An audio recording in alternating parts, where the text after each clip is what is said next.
오늘은 여러분과 함께 지옥과 천국이란 제목으로 은혜를 나누겠습니다. 오늘날 지옥과 천국 이야기를 하면 소위 지식이란 사람은 앙천대수하면서 무식하고 문시인 같은 소리 한다고 말할 것입니다.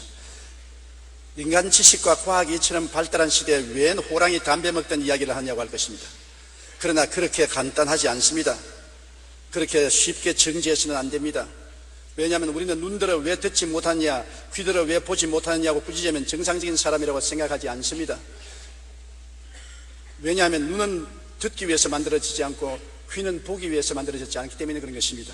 인간의 지식과 과학은 이 세상 물질이고 정신적인 세계 밖에는 아는 기능이 없습니다. 신령한 세계는 오직 영적으로만 알게 되고, 영적인 것은 하나님의 계시를 통하지 않고는 알 수가 없습니다. 그러므로 지옥과 천국에 대한 지식은 하나님의 계시의 말씀인 성경을 통해서 많이 알 수 있는 것이지, 과학자의 연구실에서나 지식자의 강단에서 알아낼 수 있는 것은 아닌 것입니다. 조나단 에드워드는 어느 날 설교를 하면서, 만약 내가 여러분에게 단 5초만 지옥을 보여줄 수 있다면 하나님 앞에서 신실하게 살지 않을 사람이 없을 것이라고 말했었습니다.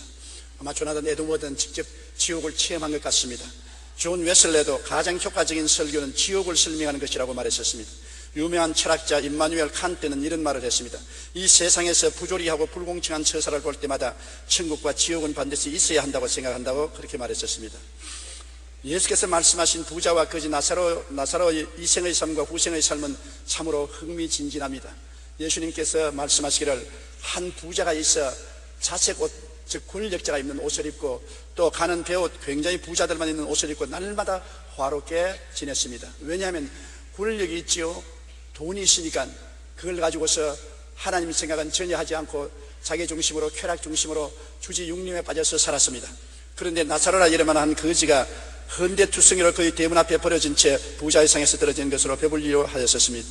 남루하고 온몸에 병들은 거지가 기동을 잘 못하면서 그 대문 앞에 누워서 밥상에 떨어진 부스러기를 개에게 줄 때 가서 같이 주워 먹고 연명하고 있었습니다. 그러므로 개들하고 친구가 되어서 개들을 끌어안고 자고 개들과 더불어 살았었습니다. 개들이 그의 위로가 되었었습니다. 그 헌데를 핥아주고 비벼주온 것입니다. 그런데 세월이 늘 그렇게만 있는가요?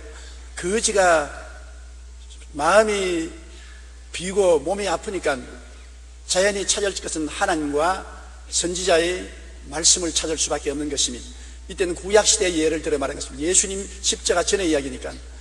그래서 구약시대 성도들이 하는 것은 하나님 말씀을 알기 위해서 모세의 율법을 따르고 선지자의 말에 귀를 기울이는데, 거지는 신세가 괴로우니까 하나님을 찾고 모세의 율법과 선지자의 글에 귀를 기울이고 힘써서 하나님을 경배했습니다만, 이 부자는 화생활에 권력생활을 하니까 하나님에 대한 생각은 전혀 없고 모세의 율법이나 선지자의 그런 뒷전으로 했었습니다. 세월이 흘러서 거지가 죽었습니다. 놀랍게도 성경은 하나님 천사들이 거지를 받들어서 낙원으로 갔다 있는 것입니다. 그때 낙원은 지옥과 구릉텅이 하나 사이에 있어서 구약 성도들이 가서 기다리는 대합실이었습니다. 예수님이 십자가에 못 박여 내려와서 내가 너를 위해서 다 완성했다, 나를 기대하고 믿은 너희들은 이제 나와 천국으로 가자고, 이 낙원을 천국으로 옮길 때까지는 지옥과 한 구릉텅이 사이에 낙원이 있어서 구약 성도들은 낙원에서 아브라함과 함께 기다렸었습니다. 이 거짓 나사로도 낙원에 들어가서 부자와 함께 간 것이 아니라 자기는 아브라함의 품속에 들어갔었습니다. 그런데 부자는 또 죽었습니다. 굉장히 큰 상여를 만들고 상장을 휘날리고 아름다운 묘지를 단속했지만은, 그러나 성경은 그가 묘지 속에 있다고 말하지 않았었습니다. 그는 음부에 떨어져서 불꽃 가운데서 괴로워하다가 보니까 거지 나사로가 아브라함의 품에 앉혀서 위로를 받고 있는 것을 보고 호함을 쳤습니다. 아버지 아브라함이여, 나사로를 보내어서 냉수 한 방울을 찍어서 내 혀를 서늘하게 하소서. 얼마나 괴로웠던지. 냉수 한 방울입니다. 한 주먹도 아닌 것입니다. 한 웅편도 아니에요. 그때 아브라함이 말하기를, 너는 세상에서 화롭게 살고 하나님을 묻지 않았지만은 나사로는 거지로 고통하며 살면서 그 마음속에 하나님을 존경하고 귀하게 여겼기 때문에 나사로는 여기 와서 위로를 받고 너는 지금 고통을 받는다. 그러니까 이 부자가 말했었습니다. 아버지 아브라함이여, 이 세상에는, 저 세상에는 내 형제 5이가 있는데 제발 나사로를 보내어서 형제에게 미리 말해서 이곳에 오지 않게 하소서. 세상에 사는 사람들이 모세의 율법이나 선지자의 글에 귀를 기울이지 않는 사람은 죽은 자 가운데서 살아나도 그 말 듣지 않는다. 그렇지 않습니다. 나사로가 죽었다가 부활하면 우리 형제들이 듣고 이곳에 안 올 것입니다. 단호하게 아브라함은 거부하고 말한 것입니다. 구약에도 아브라함과 이삭과 야곱의 하나님 야훼를 섬기고 율법에 귀를 기울이고 선지자의 글에 귀를 기울이고 하나님을 섬긴 사람은 천국 대합실인 낙원으로 들어갔고, 하나님을 섬기지 않냐고 거역한 사람은 지옥으로 내려간 것입니다. 예수님이 죽어서 사흘 동안 이 낙원에 들어갔었습니다. 그리고 여기 있는 사람들에게 너희들이 예수님이 오시기를 기다리고 하나님 앞에 간구하고 계시는데 이제 내가 와서 십자가에 못 박여 너희 죄를 다 대속하고 구원했으니 올라가자. 낙원을 데리고 천국으로 갔습니다. 이제 낙원은 천국 한가운데 있게 된 것입니다. 지옥은 어떤 것일까요? 뱃속에 있는 아기에게 태어날 세상 이야기를 해도 이해할 수 없듯이 다가올 영적 저 세상의 이야기를 쉽게 알 수 없기 때문에 성경에는 온갖 이 세상의 예를 들어 설명하고 있습니다만 인간의 말로는 결코 설명할 수가 없습니다. 지옥에 대한 묘사가 10가지 있는데 성경에서 지옥을 묘사한 것을 보면 그렇습니다. 시편에서는 호통만 있는 곳, 전도서에서는 일과 계획이 없는 곳, 지식과 지혜도 없는 곳, 아가서에서는 잔혹한 곳, 이사야에는 벌레로 뒤덮인 곳, 마태복음에는 꺼지지 않는 불못으로, 마가복음에는 벌레도 죽지 않는 곳으로, 불로서 소금치듯 하는 곳으로, 누가복음에서는 기갈을 당하는 곳으로, 데살로니가 후서에서는 영원한 멸망의 곳이 된다고 설명하고 있는 것입니다. 얼마 전에 저는 꿈도 아니고 환상도 아니고 죽은 것도 아니고 살은 것도 아니고 몸 안에 있는지 몸 밖에서도 모르는 사이에 지옥으로 떨어졌습니다. 지옥은 마치 우주의 블랙홀 같았습니다. 주위에 있는 별들을 다 빨아당겨서 삼켜버리는 지옥인데 엄청난 자석과 같았습니다. 사석은 쇠붙이가 있으면 다 끌어당기는데 별 수 없이 끌려가는 것처럼 지옥은 죄만 있으면 다 끌어당겨요. 손톱 많은 죄로부터 바위덩어리만한 죄, 모든 죄를 끌어들이는 엄청난 인력을 가지고 있습니다. 지옥으로 사람들이 끌려 들어가는데 막 뒹굴면서 엄청난 인력에 곤두박질 치면서 빨려 들어가는데 누구도 막을 수가 없어요. 죄는 큰 죄나 적은 죄나, 죄는 쇠붙이가 크거나 적거나 자석에 끌려가듯이 열린 지옥에 끌려 들어가는데, 죄의 값은 사망이라고 지옥은 사망의 처소인데 캄캄한 것으로 끌려 들어가는데 저도 회오리 바람 같은 그 자석의 힘에 의해서 지옥으로 떨어졌습니다. 지옥 문에서 들어가자마자 그곳은 시간이 중지된 곳이었습니다. 영원한 곳이었습니다. 영원한 곳에 급속한 속도로 떨어지는데 그 고통은 말로 다 할 수 없어요. 이 세상의 말로서 비유를 할 수가 없는 것입니다. 얼마나 고통스러운지 도저히 말로 다 할 수 없어요. 그리고 나는 이제 영원히 지옥에 떨어지고 못 나온 줄 알았습니다. 거기에 떨어져서 고통을 당할 때 생각하기를 안 태어나는 것이 얼마나 좋을까, 이런 고통을 괴로운 세계에 올 바에는 안 태어난 것이 얼마나 좋을까 생각하는데 마음속에서 예수님이 보혈을 부르시더라. 예수님이 보혈을 부르시더라. 저는 원래 예수를 믿고 주님께 기도하는 사람이니까 보혈이 마음속에 있지만 다른 사람은 보혈이 없지 않습니까? 내가 예수님의 보혈로 아주 목이 소리만하게 예수님의 보혈로 하니까 끌려 내려가던 내가 딱 중지를 해요. 그리고 예수님의 보혈을 외치니까 지옥이 끌어당기는 자력선이 없어져 버리고 떠올라오기 시작한 것입니다. 그래서 제가 고함을 쳤습니다. 예수님의 보혈로.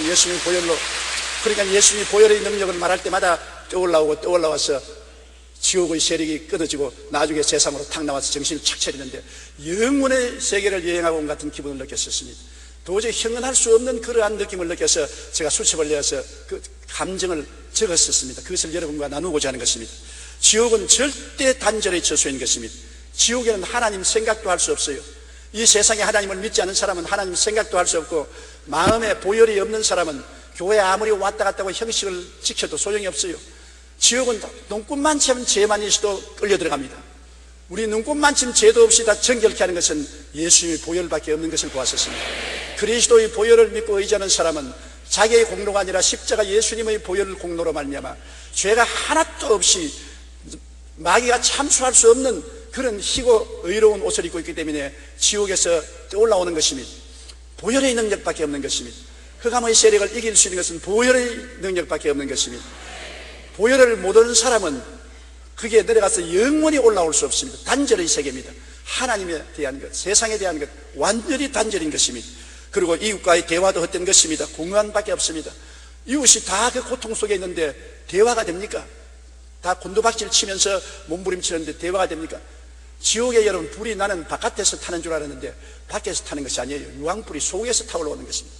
이 속에서 유황불이 타올라오르고 구더기가 득실거리고 온갖 고통이 다가오는데 세상으로 유황불이다, 무슨 구더기다, 무슨 고통이다 그렇게 말하지만 그건 형식에 불과해요. 표현 못해요. 인간으로 표현할 수 없는 그 괴로움은 도저히 인간의 말로서 표현할 수 없는 고통이 속에서 끓어오르니까 자기 고통도 감당하지 못하는데 누구 이웃하고 대화를 한단 말인 것입니까? 엄청난 고통 속에 짓눌려 이웃과의 대화가 끊어진 것입니다. 누가복음 16장 26절 때 보면 그뿐 아니라 너희와 우리 사이에 큰 구렁텅이가 놓여 있어 여기서 너희에게 건너가고자 하되 갈 수 없고 거기서 우리에게 건너올 수도 없게 하였느니라. 절대로 지옥의 밖에 나갈 수가 없는 강력한 죄악의 자력에 끌려서 지옥의 포로가 되기 때문에 바깥 세상하고 대화가 절대 되지 않는 것입니다. 지옥은 완전 절망의 처소에 섰습니다. 시간이 정지되어 버렸었어요. 시간이 있어야 내일의 희망도 현재의 희망도 있어야 되는데 시간이 정지되어 버리니까 내일의 희망도 현재의 희망도 전혀 없는 영원한 절망만 있었습니다. 시간이 없어요. 1년이 지나갔다 2년이 지나갔다 그게 없어요. 지옥문에 들어가자마자 시간 개념은 없습니다. 여러분 아무리 설명해도 모르겠지요. 절망강산입니다. 단절의 세계인 것입니다. 절망의 처소인 것입니다. 희망이라고 하는 눈꼽만치도 없습니다. 모든 것이 너무 괴로워서 이것밖에 없습니다. 시간이 없어요. 그리고 언제쯤 이 괴로움에서 놓여날 수 있다는 기약도 없습니다. 오직 좌절과 절망만 가득 찬 것입니다. 누가복음 16장 23절 24절에 보면 그가 음부에서 고통 중에 눈을 들어 멀리 아브라함과 그의 품에 있는 나사로를 보고 불러 이르되 아버지 아브라함이여 나를 긍휼히 여기사 나사로를 보내어 그 손가락 끝에 물을 찍어 내 혀를 서늘하게 하소서. 내가 이 불꽃 가운데 괴로워하나이다. 그 불꽃이 그 속에서 타고 있는 것입니다. 그러므로 너무 괴로우니까 물 한 방울이라도 달라고 아브라함에게 외친 것입니다. 물 한 방울이 얼마나 귀합니까? 엄청나게 속에서 불이 타올랐는데 영혼의 기갈이 말로 닿을 수 없는데 물 한 방울만 있어도 사는데 물 한 방울이 거절되고 말하는 것입니다. 지옥은 완전한 절망의 처소인 것입니다. 그리고 자기가 혐오스럽고 저주스러워 자살하려고 하나 죽을 수가 없습니다. 얼마나 내 자신이 밉든지 내가 나를 죽여버리고 싶습니다. 칼이 있으면 찔러서 죽여버리고 싶습니다. 그렇게 자기가 저주스럽고 혐오스러워도 지옥은 죽을 수가 없습니다. 죽을 수가 있으면 큰 축복이죠. 죽을 수가 없는 것입니다. 자기가 자살을 못하는 것입니다. 자기가 자기에 대한 미움이 하늘에 사무치니까 살 수가 있어요.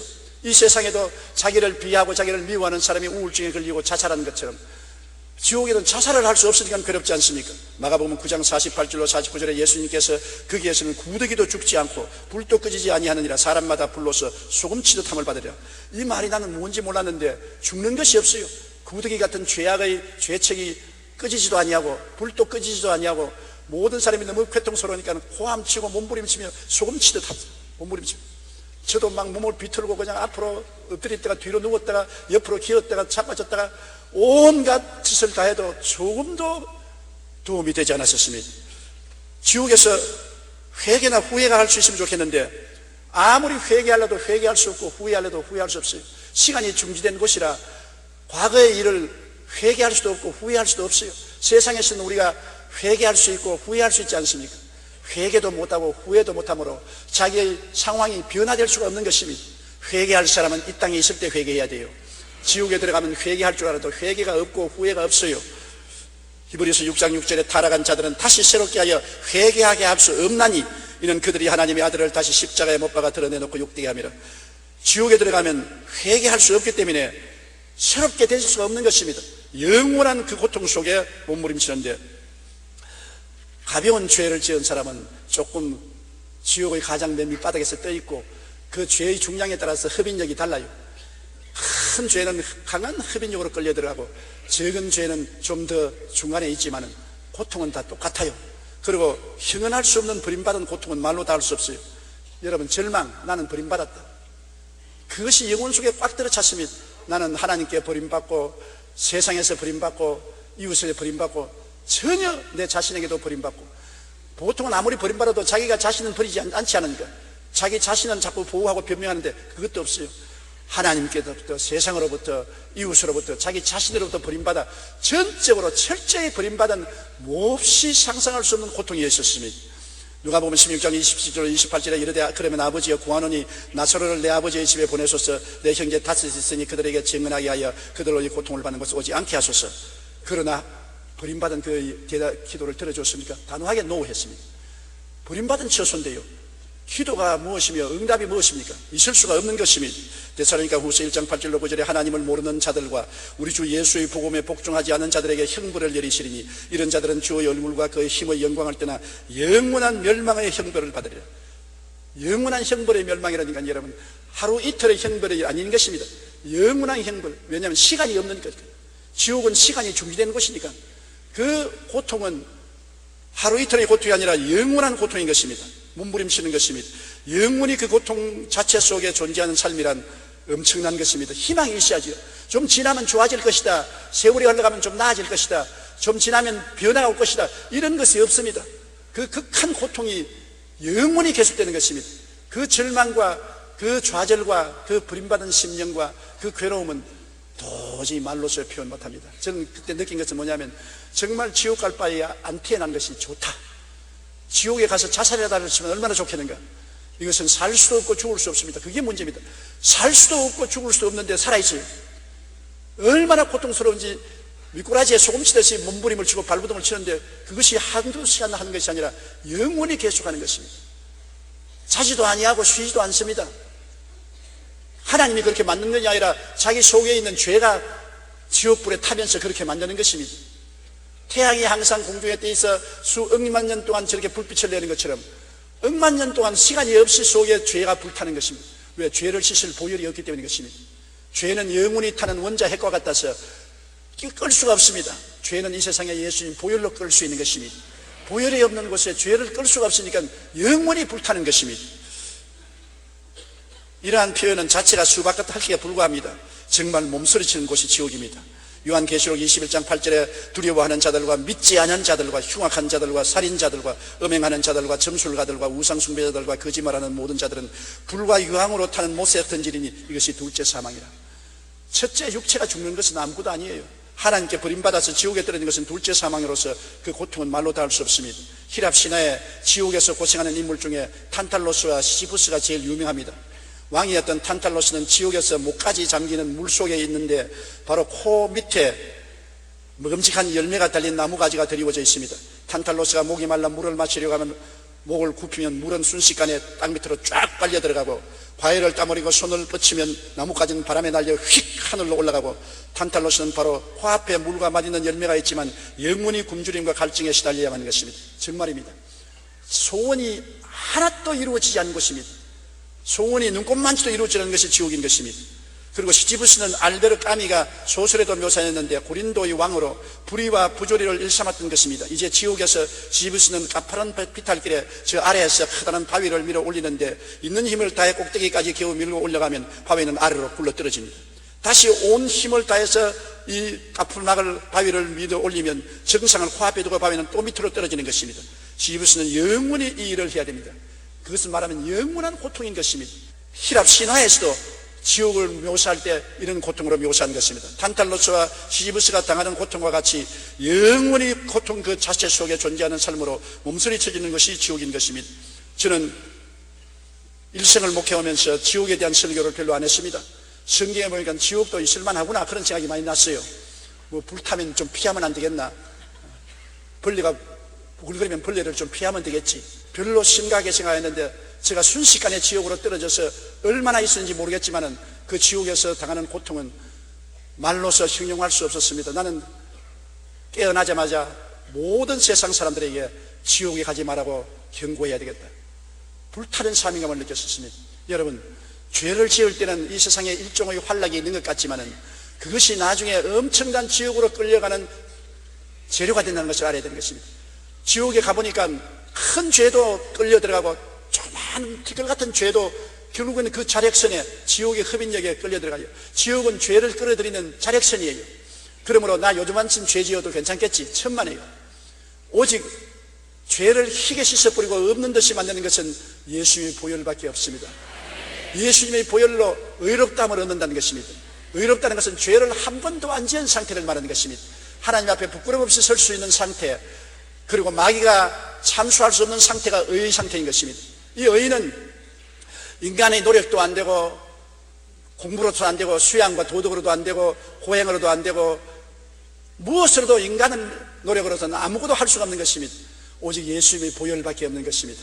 아담이 타락해서 벌거벗고 부끄러웠을 때 인간의 힘으로 무화과 나무 잎을 가지고 앞치마를 입었지만 해가 나니 또 말라버리고, 또 앞치마를 해입었더니 해가 말라버리고, 아무리 나무 잎으로 무화과 나무로 앞치마를 해입어도 부끄러움을 가릴 수가 없었습니다. 하나님은 어떻게 했습니까? 짐승을 잡아서 피를 흘리고 가죽을 벗겨서 반영구적인 옷을 입혔었습니다. 그래서 부끄러움 없이 하나님 앞에 서고 에덴을 나오게 된 것입니다. 여러분, 사람이 만든 나무 잎사귀로서는 부끄러움을 가릴 수 없습니다. 사람이 만든 수양과 도덕, 고행, 종교를 가지고는 죄악의 부끄러움을 가릴 수가 없습니다. 하나님이 짐승을 잡아야 되는데 오늘날 그 짐승은 바로 하나님의 아들 예수 그리스도인 것입니다. 죄 없는 예수님이 하나님이 잡았습니다. 피를 흘렸습니다. 그 가죽을 벗겼습니다. 그 옷을 공짜로 입혀주는 것입니다. 죄를 지었음에도 불구하고, 못났음에도 불구하고, 버림을 받았음에도 불구하고 하나님이 입혀주시니까 비로소 하나님 앞에 부끄럼 없이 설 수 있고 지옥의 세력을 막을 수가 있는 것입니다. 나는 지옥에 안 갈 수 있다는 것이 무엇인지 몰랐는데 엄청난 자력선으로 잡아당기는데, 자력은 여러분 나무나 동은 끌어당기지 못합니다. 철만 끌어당기죠. 지옥은 죄만 끌어당기지 용서받은 의인은 당길 힘이 없어요. 자력선의 힘이 없어요. 예수의 보혈을 부르짖을 때 모든 지옥의 세력이 끝남으로 지옥에서 떠나올 수가 있는 것입니다. 예수의 보혈을 이외에는 우리를 희귀하고 의롭게 할 수가 없는 것입니다. 그런데 지옥에서 탁 올라오니까 제가 제일 먼저 느낀 것은, 이곳이 천국이구나.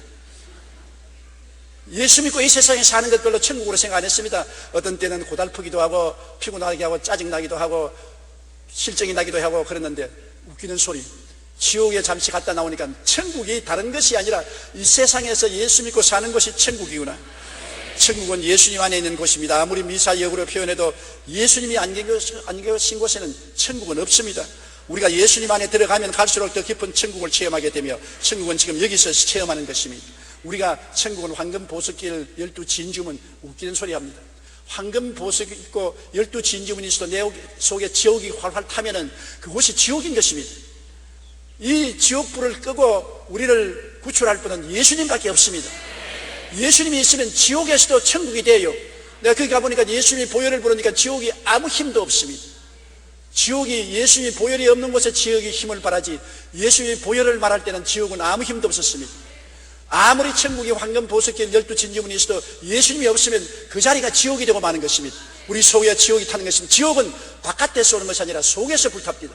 나는 밖에서 불이 타는 줄 알았는데 지옥은 속에서 불이 타올라오리고, 속에서 구덩이가 득실거리고, 속에서 소금치듯 하고, 속에서 이를 갈고 고통을 하게 되니까 피할 데가 없습니다. 다른 데 같은 바깥에 있는 것은 피할 수 있잖아요. 속에서 고통이 다가오는데 어떻게 피하는 것입니까? 천당도 마음 속에서 시작하고 지옥도 마음 속에서 시작하니 이 땅에 사는 동안에 벌써 예수 모시고 마음의 천당이 이루어진 것이요, 예수 없이 세속에 살아서 지옥이 마음속에 이루어진 것입니다. 마음속에 지옥을 가진 사람이 지옥에 끌려 들어가고, 마음속에 천국이 이루어진 사람이 천국으로 가는 것입니다. 마음의 천국도 이루어지지 않으면서 교회 왔다 갔다 한다고 형식과 의식을 지켰다고 해서 천당 가지 않습니다. 천당은 마음속에 천당에 있는 사람이 끌려 올라가고, 지옥은 마음속에 지옥이 있는 사람이 끌려 들어가는 것입니다. 그러므로 지옥을 보고 난 다음에 천국을 정말 느낄 수가 있었던 것입니다. 지난 2004년 조선일보에서는 신앙과 경제의 관계에 대한 의미 있는 기사가 보도된 적이 있습니다. 2000년을 기준으로 188개 국가로 구성된 국제연합 가운데 부자 나라도 있고 가난한 나라도 있습니다. 그런데 왜 어떤 나라는 잘 살고 어떤 나라는 가난한가? 그에 대한 관심을 갖고 미국 미주리주에 있는 센트루이스 연방준비은행 연구원들이 연구하기 시작했습니다. 이들은 이색적인 시각에서 그 답을 설명했는데, 결론적으로 잘 사는 나라와 못 사는 나라가 생기는 이유는 지옥을 믿느냐 아니냐에 달렸다고 하는 것입니다. 즉 지옥을 믿는 사람이 많은 나라가 더 잘 살고 덜 부패하다는 것입니다. 그것은 경제적인 원리로 설명할 수 없는 비경제적인 요인들, 특히 각 나라의 종교가 그 나라의 경제에 끼치는 영향이었었습니다. 연구팀이 그 부분을 집중 연구한 결과 지옥의 존재를 믿고 사는 사람이 많은 나라일수록 부패 정도가 약하고 부패 지수가 낮은 나라일수록 1인당 국민 소득이 높은 상관관계가 있다는 것을 발견했습니다. 우리가 예수님 안에 들어갈수록 바로 지금 여기서 천국을 체험하고 이 자리에서 하나님 축복도 받은 이유가 거기에 있는 것입니다. 미국 국민을 조사해보니까 미국 국민의 60%가 지옥을 믿었습니다. 그러므로 그 사람들은 지옥이 무서우니까 그만큼 부패하지 않았었습니다. 부패 안 하니까 그 사람들이 잘 살게 되는 것입니다. 오늘날 지옥이 없다고 하는 나라는 마음대로 부패하는 것입니다. 안 보는데 무슨 겁날 거느냐, 늘 마음대로 죄를 짓는 것입니다. 내가 지옥을 보고 난 다음에 놀란 것은 어찌하든지 지옥은 가지 말아야 되겠다. 좌우간에 이 세상에서 거지가 되더라도 지옥만은 가지 않겠다. 이 세상의 거지는 잠시 동안 지나가는 것 아닙니까? 지옥은 영원한 고통 아닙니까? 잘 살고 못 살고 높고 낮고 부귀 영화가 문제가 아닙니다. 그거는 잠시 있다 사라지는 안개입니다. 내 속에 그리스도가 있느냐, 세상인 죄악이 들어있느냐가 우리 영원한 운명을 결정하는 것을 알기 때문에 그때부터 심신을 새롭게 하고 말과 행동에 조심하게 되는 것입니다. 일생을 목회하면서 내가 그 지옥을 보고 난 다음부터 달라진 것은 없습니다. 물론 성령 받았을 때 달라졌지만 내가 지옥을 보고 난 다음에 경각심을 느낀 것은 전에 어떠한 일을 체험해도 그런 경각심을 느껴본 적이 없습니다. 지금도 떨리고 무섭고 몸서리가 치는 것입니다. 그리고 두드러지게 내가 본 것은 죄가 바로 지옥으로 끌려가는 자석의 목적이 된다는 것입니다. 그렇기 때문에 지옥을 믿는 사람들이 죄를 지을 수가 없고 불의를 행할 수 없는 것을 깨달은 것입니다. 천국에는 정의와 거룩함이 넘치는 곳입니다. 예수님 보혈의 샘에서 씻고 성령으로 충만하니까 용서와 의와 영광이 충만하고 거룩함과 성령 충만이 충만한 것입니다. 천국은 정의로운 곳이고 성령이 충만한 것입니다. 이 땅에 살면서 우리가 벌써 천국을 체험하는 것은 예수를 믿고 보혈로 씻어 불의보다 정의를 택하고 그리고 성령을 따라 사는 것이 벌써 천국의 시작인 것입니다. 시편 20편 6절에 야훼께서 자기에게 기름 부음 받은 자를 구원하시는 줄 이제 내가 아노니 그의 오른손의 구원하는 힘으로 그의 거룩한 하늘에서 그에게 응답하시려다. 하늘은 거룩한 하늘입니다. 보통 하늘이 아닌 것입니다. 거룩한 자 아니면 하늘에 들어갈 수 없습니다.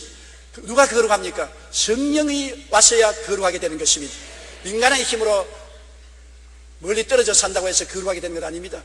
성령이 거룩하신 분이고 거룩한 성령이 우리를 성전 삼고 있을 때 우리는 거룩한 사람이 되는 것입니다. 성령으로 거듭나지 않고는 하늘나라를 볼 수 없다고 예수님이 말씀하신 것입니다.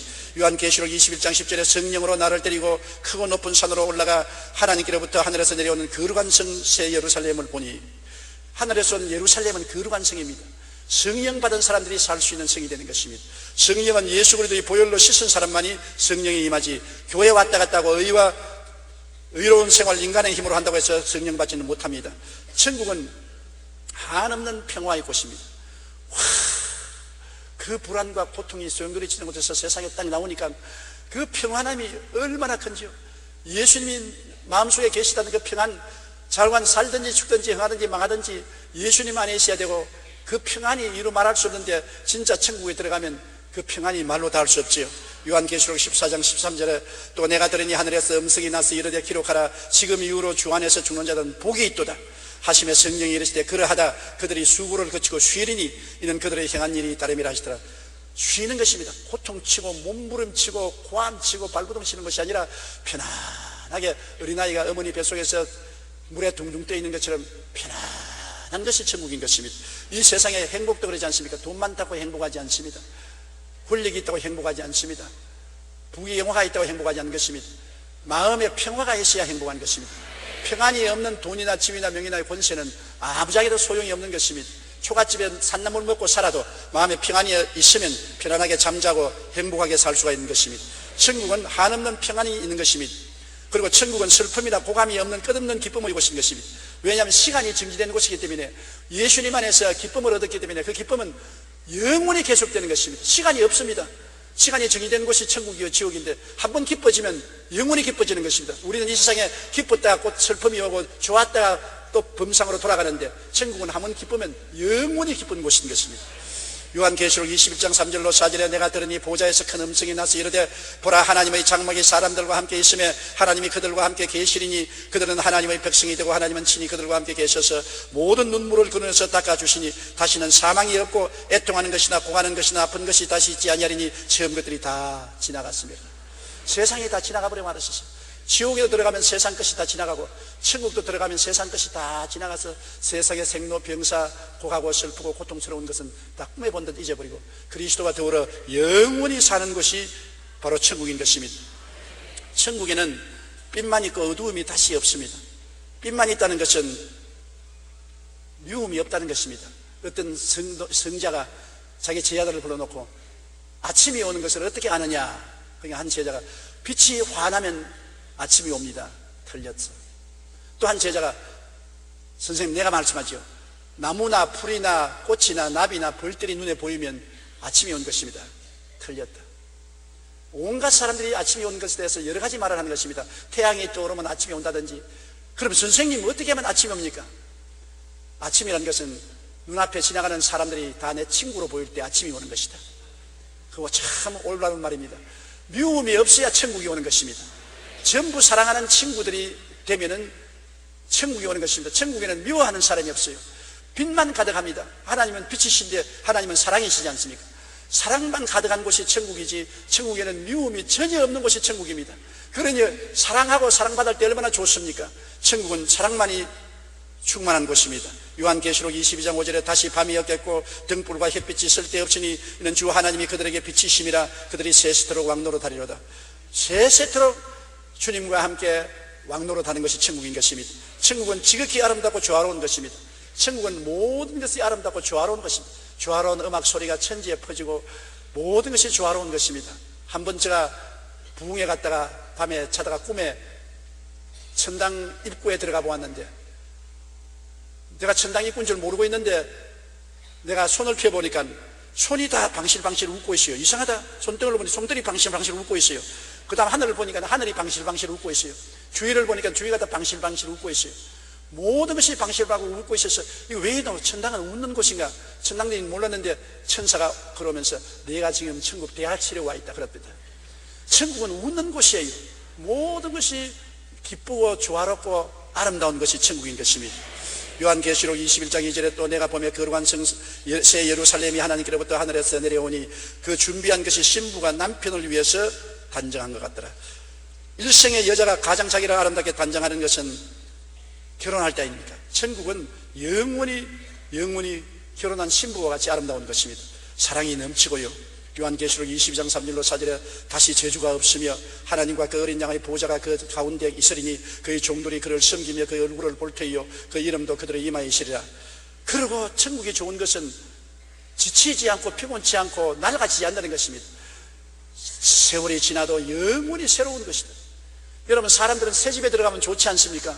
얼마나 좋다가 얼마나 있으면 낡은 집이 되지요. 새 옷을 사면 하루 기분이 좋지요. 거울 앞에 서서 자기 폼을 떼고 보조를 보지만은 얼마나 지나면 낡은 옷이 되고 말지요. 새 장가 들어서 새 신랑 새 마누라 만나면 좋지요. 그러나 하룻밤만 자고 나면 헌 마누라 헌 신랑이 되고 마는 것입니다. 이 세상에 새 것이 하나도 없어요. 우리는 지금 이명박 정부가 들어온다고, 새 정부가 들어온다고 기뻐하지요. 얼마 있으면 이것도 낡은 정부가 되고 마는 것입니다. 인간의 새 것은 없는 것입니다. 무엇이든지 처음엔 새롭다가 시간이 가면 낡아지는데 천국은 끝없이 새로운 것이니 기분이 좋지 않아요. 왜 우리가 여행합니까? 새 것을 보려고 여행하는 것입니다. 새로운 환경, 새로운 경치, 새로운 문화를 보려고 하는데 천국은 여행할 필요가 없어요. 매일매일 영원히 새로움이 꽉 들어차 있으니 그렇게 좋은 곳이 어디 있습니까? 요한계시록 21장 1절로 5절에 또 내가 새 하늘과 새 땅입니다. 하늘도 늘 새롭고 땅도 늘 새 땅을 보니 처음 하늘과 처음 땅이 없어졌고 바다도 다시 있지 않더라. 보좌에 앉으시니가 이르시되 보라 내가 만물을 새롭게 하노라. 여러분도 새로워지는 것입니다. 낡은 몸이 부활의 몸으로, 육의 몸이 신령한 몸으로, 추한 몸이 영광스러운 몸으로, 죽을 몸이 영원히 살 몸으로, 육체적인 몸이 신령한 몸으로 새롭게 되는 것입니다. 우리는 다 그리스도의 형상을 닮아서 33세의 젊음을 가지고 영원히 그 젊음으로 살게 되는 것이 천국인 것입니다. 천국은 생명 강수가 넘치는 곳입니다. 사망이 없어요. 생명 강수가 넘치기 때문에 항상 모든 사람이 생기발랄하고 넘치는 것입니다. 이 세상에는 나이 젊을 때는 생기발랄하지만 나이를 먹으면 허리도 구부정해지고 발다리도 아파지고 뼈도 굽어지고 엎드리라 해도 허리가 돌아가지 않은 모든 것이 늙어지면 생명이 점점 사라지고 나중에는 뻣뻣하게 죽은 송장이 되고 마는 것입니다. 천국은 그것이 없어요. 생기가 넘치는 것입니다. 새 생명으로 항상 가득 차 있어서 언제나 야들야들한 버드나무같이 하늘거리는 새로움이 넘치는 것입니다. 요한계시록 22장 1절로 2절에 또 그가 수정같이 맑은 생명수의 강을 내게 보이니 하나님과 및 어린 양의 보좌로부터 나와서 길 가운데 흐르더라. 강 좌우에 생명나무가 있어 12가지 열매를 맺되 달마다 그 열매를 맺고 그 나무 잎사귀들은 만국을 치료하기 위하여 있더라. 천국은 생명으로 넘치는 곳입니다. 강물도 생명이고 나무도 생명이고 나무 잎사귀도 생명이고 열매도 생명이고 사망이라는 것은 없습니다. 다 생명이 있는 것입니다. 그러나 천국에 가면 여러분 뭐가 천국 중심이겠습니까? 낙원이 중심입니까? 아닙니다. 천국의 중심은 십자가가 중심인 것입니다. 이 땅에만 십자가가 우리 신앙의 중심이 아니라 영원에서는 천국은 십자가 밑에서 이루어진 세계가 천국인 것입니다. 십자가 없는 천국은 천국이 아닙니다. 십자가 없는 교회는 교회가 아닙니다. 십자가가 마음속에 없는 신자는 신자가 아닌 것입니다. 왜냐하면 천국은 십자가 밑에서 이루어진 세계이기 때문에 십자가에 못 박에 몸치고 피 흘리신 예수님의 은혜와 공로로 사망의 세력을 멸하고 죄악을 멸하고 무화과나무 잎으로 옷에 밴 것 다 없애버리고 영원한 그리스도의 의의 옷을 입고 살 수 있는 것입니다. 십자가 내가 처음 볼 때 나의 마음에 큰 고통 사라져 많은 고통이 십자가를 통해서 다 사라져버린 것입니다. 쓴 물에 나무를 던지니 달아졌더라. 쓰디쓴 인생이 예수 그리스도의 십자가를 받아들이면 변화되어서 달아지고 마는 것입니다. 진실로 십자가는 우리에게 천국을 갖다 오는 위대한 힘이 되는 것입니다. 울어도 못하네, 힘쓰도 못하네, 애쓰도 못하네, 형벌을 줘도 못하네, 살려도 못하네, 죽어도 못하네. 우리를 변화시킬 수 있는 것은 십자가는 할 수 있는 것입니다. 십자가에 못 박인 예수 그리스도의 보혈의 능력으로 우리가 살면은 우리 생애가 완전히 변화되는 것입니다. 이와 같은 인간의 말로서는 어림도 없지만 억지로 말해본 것이 저희 오늘 설교인 것입니다. 바울 선생도 천국에 갔다 온 후 이렇게 말했습니다. 고린도후서 12장 2절로 4절에 내가 그리스도 안에 있는 한 사람을 아노니 그는 14년 전에 셋째 하늘에 이끌려 간 자라. 그가 몸 안에 있으든지 몸 밖에 있으든지 나는 모르거니와 하나님은 아시느니라. 내가 이런 사람을 아노니 그가 몸 안에 있으든지 몸 밖에 있으든지 나는 모르거니와 하나님은 아시느니라. 그가 낙원으로 이끌려가서 말로 표현할 수 없는 말을 들었으니 사람이 가히 이르지 못할 말이로다. 저는 이 말을 무슨 말인지 몰랐습니다. 내가 지옥에 가서 경험한 것은 사실은 억지로 오늘 말을 했지 말로서 표현할 수 없습니다. 그 고통이 말로서 표현할 수 없는 말을 들었으니 사람이 가히 이르지 못하리라. 사람이 그 전경을 이룰 수가 없습니다. 지옥도 그렇거든 하물며 천국에 갔다 와서 천국을 말로서 표현할 수는 없는 것입니다. 여러 가지 비유로 설명하지 그것은 택도 없는 소리입니다. 제가 오늘 지옥에 대한 이야기했지만은 내 말은 너무나 표현력이 약해서 억만분지 1의 표현도 안 되는 것입니다. 그 고통, 저는 고통 많이 당해봤어요. 폐병으로 죽다가 살 때 숨을 못 쉬어서 밤새도록 낮새도록 고통하던 그 고통도 느껴봤고, 군대에 가서 수술하고 6개월 동안 삶과 죽음 사이에 왔다 갔다 하는 고통도 겪어봤고, 심장병으로 고통당하고 어지럼증으로 고통당하고 허약으로 고통당해봤지만 그런 것은 천당이요. 그런 고통은 천당이에요. 지옥의 고통은 뭐라고 설명할 수 없어요. 어떻게 설명할까요? 이렇더라. 여러분 마음대로 생각하세요. 인간이 생각할 수 있는 극도의 고통의 억만배 더 고통스러운 것이 지옥이라는 것입니다. 나는 여러분에게 강구합니다. 제발 지옥은 가지 마십시오. 어떤 일이 있어도 지옥은 피하십시오. 사람이 한 번 죽는 것은 정한이 지어 죽고 난 다음에는 천국, 지옥의 심판이 있는 것입니다. 없다고 부인해도 소용이 없는 것입니다. 있는 것을 없다고 어떻게 하는 것입니까? 볼 수 없다. 귀 보고 바라보면 봅니까? 눈으로 들으라고 하면 듣습니까? 사람은 3차원의 세계에 있기 때문에 감각이나 이성으로는 영적인 세계를 알 수 없습니다. 신령한 것은 신령한 것으로 판단하느니라. 성경에 계시된 말씀으로 우리는 영혼의 세계를 알 수 있는 것입니다. 성경이 그렇게 외치는 천당과 지옥을 우리는 믿어야 되는 것입니다. 그리고 이 땅에서 준비해야 되는 것입니다. 회개하라, 천국이 가까웠다. 회개하고 변화받아서 십자가를 끌어안고 그 보혈의 능력을 의지해서 천국 가는 여러분 되시기를 주님 이름으로 축원합니다. 우리 다 같이 고개 숙여 기도드리겠습니다. 하나님 아버지여, 인간의 말로서는 어림도 없는, 표현할 수가 없는 그 고통스러운 지옥을 제게 보여주셔서 이것을 가지고서 성도들에게 견고하게 해주신 것을 감사합니다. 아버지 하나님이시여, 어찌하든지 제가 체험하고 본 그 지옥에 한 사람도 떨어지지 않게 하여 주시옵시고, 예수님의 보혈을 힘차게 의지하고 성령으로 변화된 삶을 삶으로 말미암아 천국 백성으로 들어가게 도와주시옵소서. 예수 없이 조그마한 미랄 만한 죄만 있어도 지옥의 흡인력에 끌려 들어가고 마는 것입니다. 지옥이라는 엄청난 블랙홀에 모든 별들이 근처만 가면 끌려 들어가 버린 것처럼 지옥 근처에 들어가면 조그마한 모래알 같은 죄가 있어도 끌려 들어갑니다. 예수님의 보혈로서 희게 씻는 길밖에는 지옥을 이기는 길이 없사오니 항상 회개하고 예수 보혈로 씻고 의의 이복을 입고 거룩하고 성결하게 살게 도와주시옵소서. 예수님 이름으로 기도드리옵나이다. 은혜의 하나님에 대해서 말씀을 드리고자 합니다. 옛 헬라 사람들은 값없이 대가 없이 공짜로 주시는 것을 은혜로 주신다고 말합니다.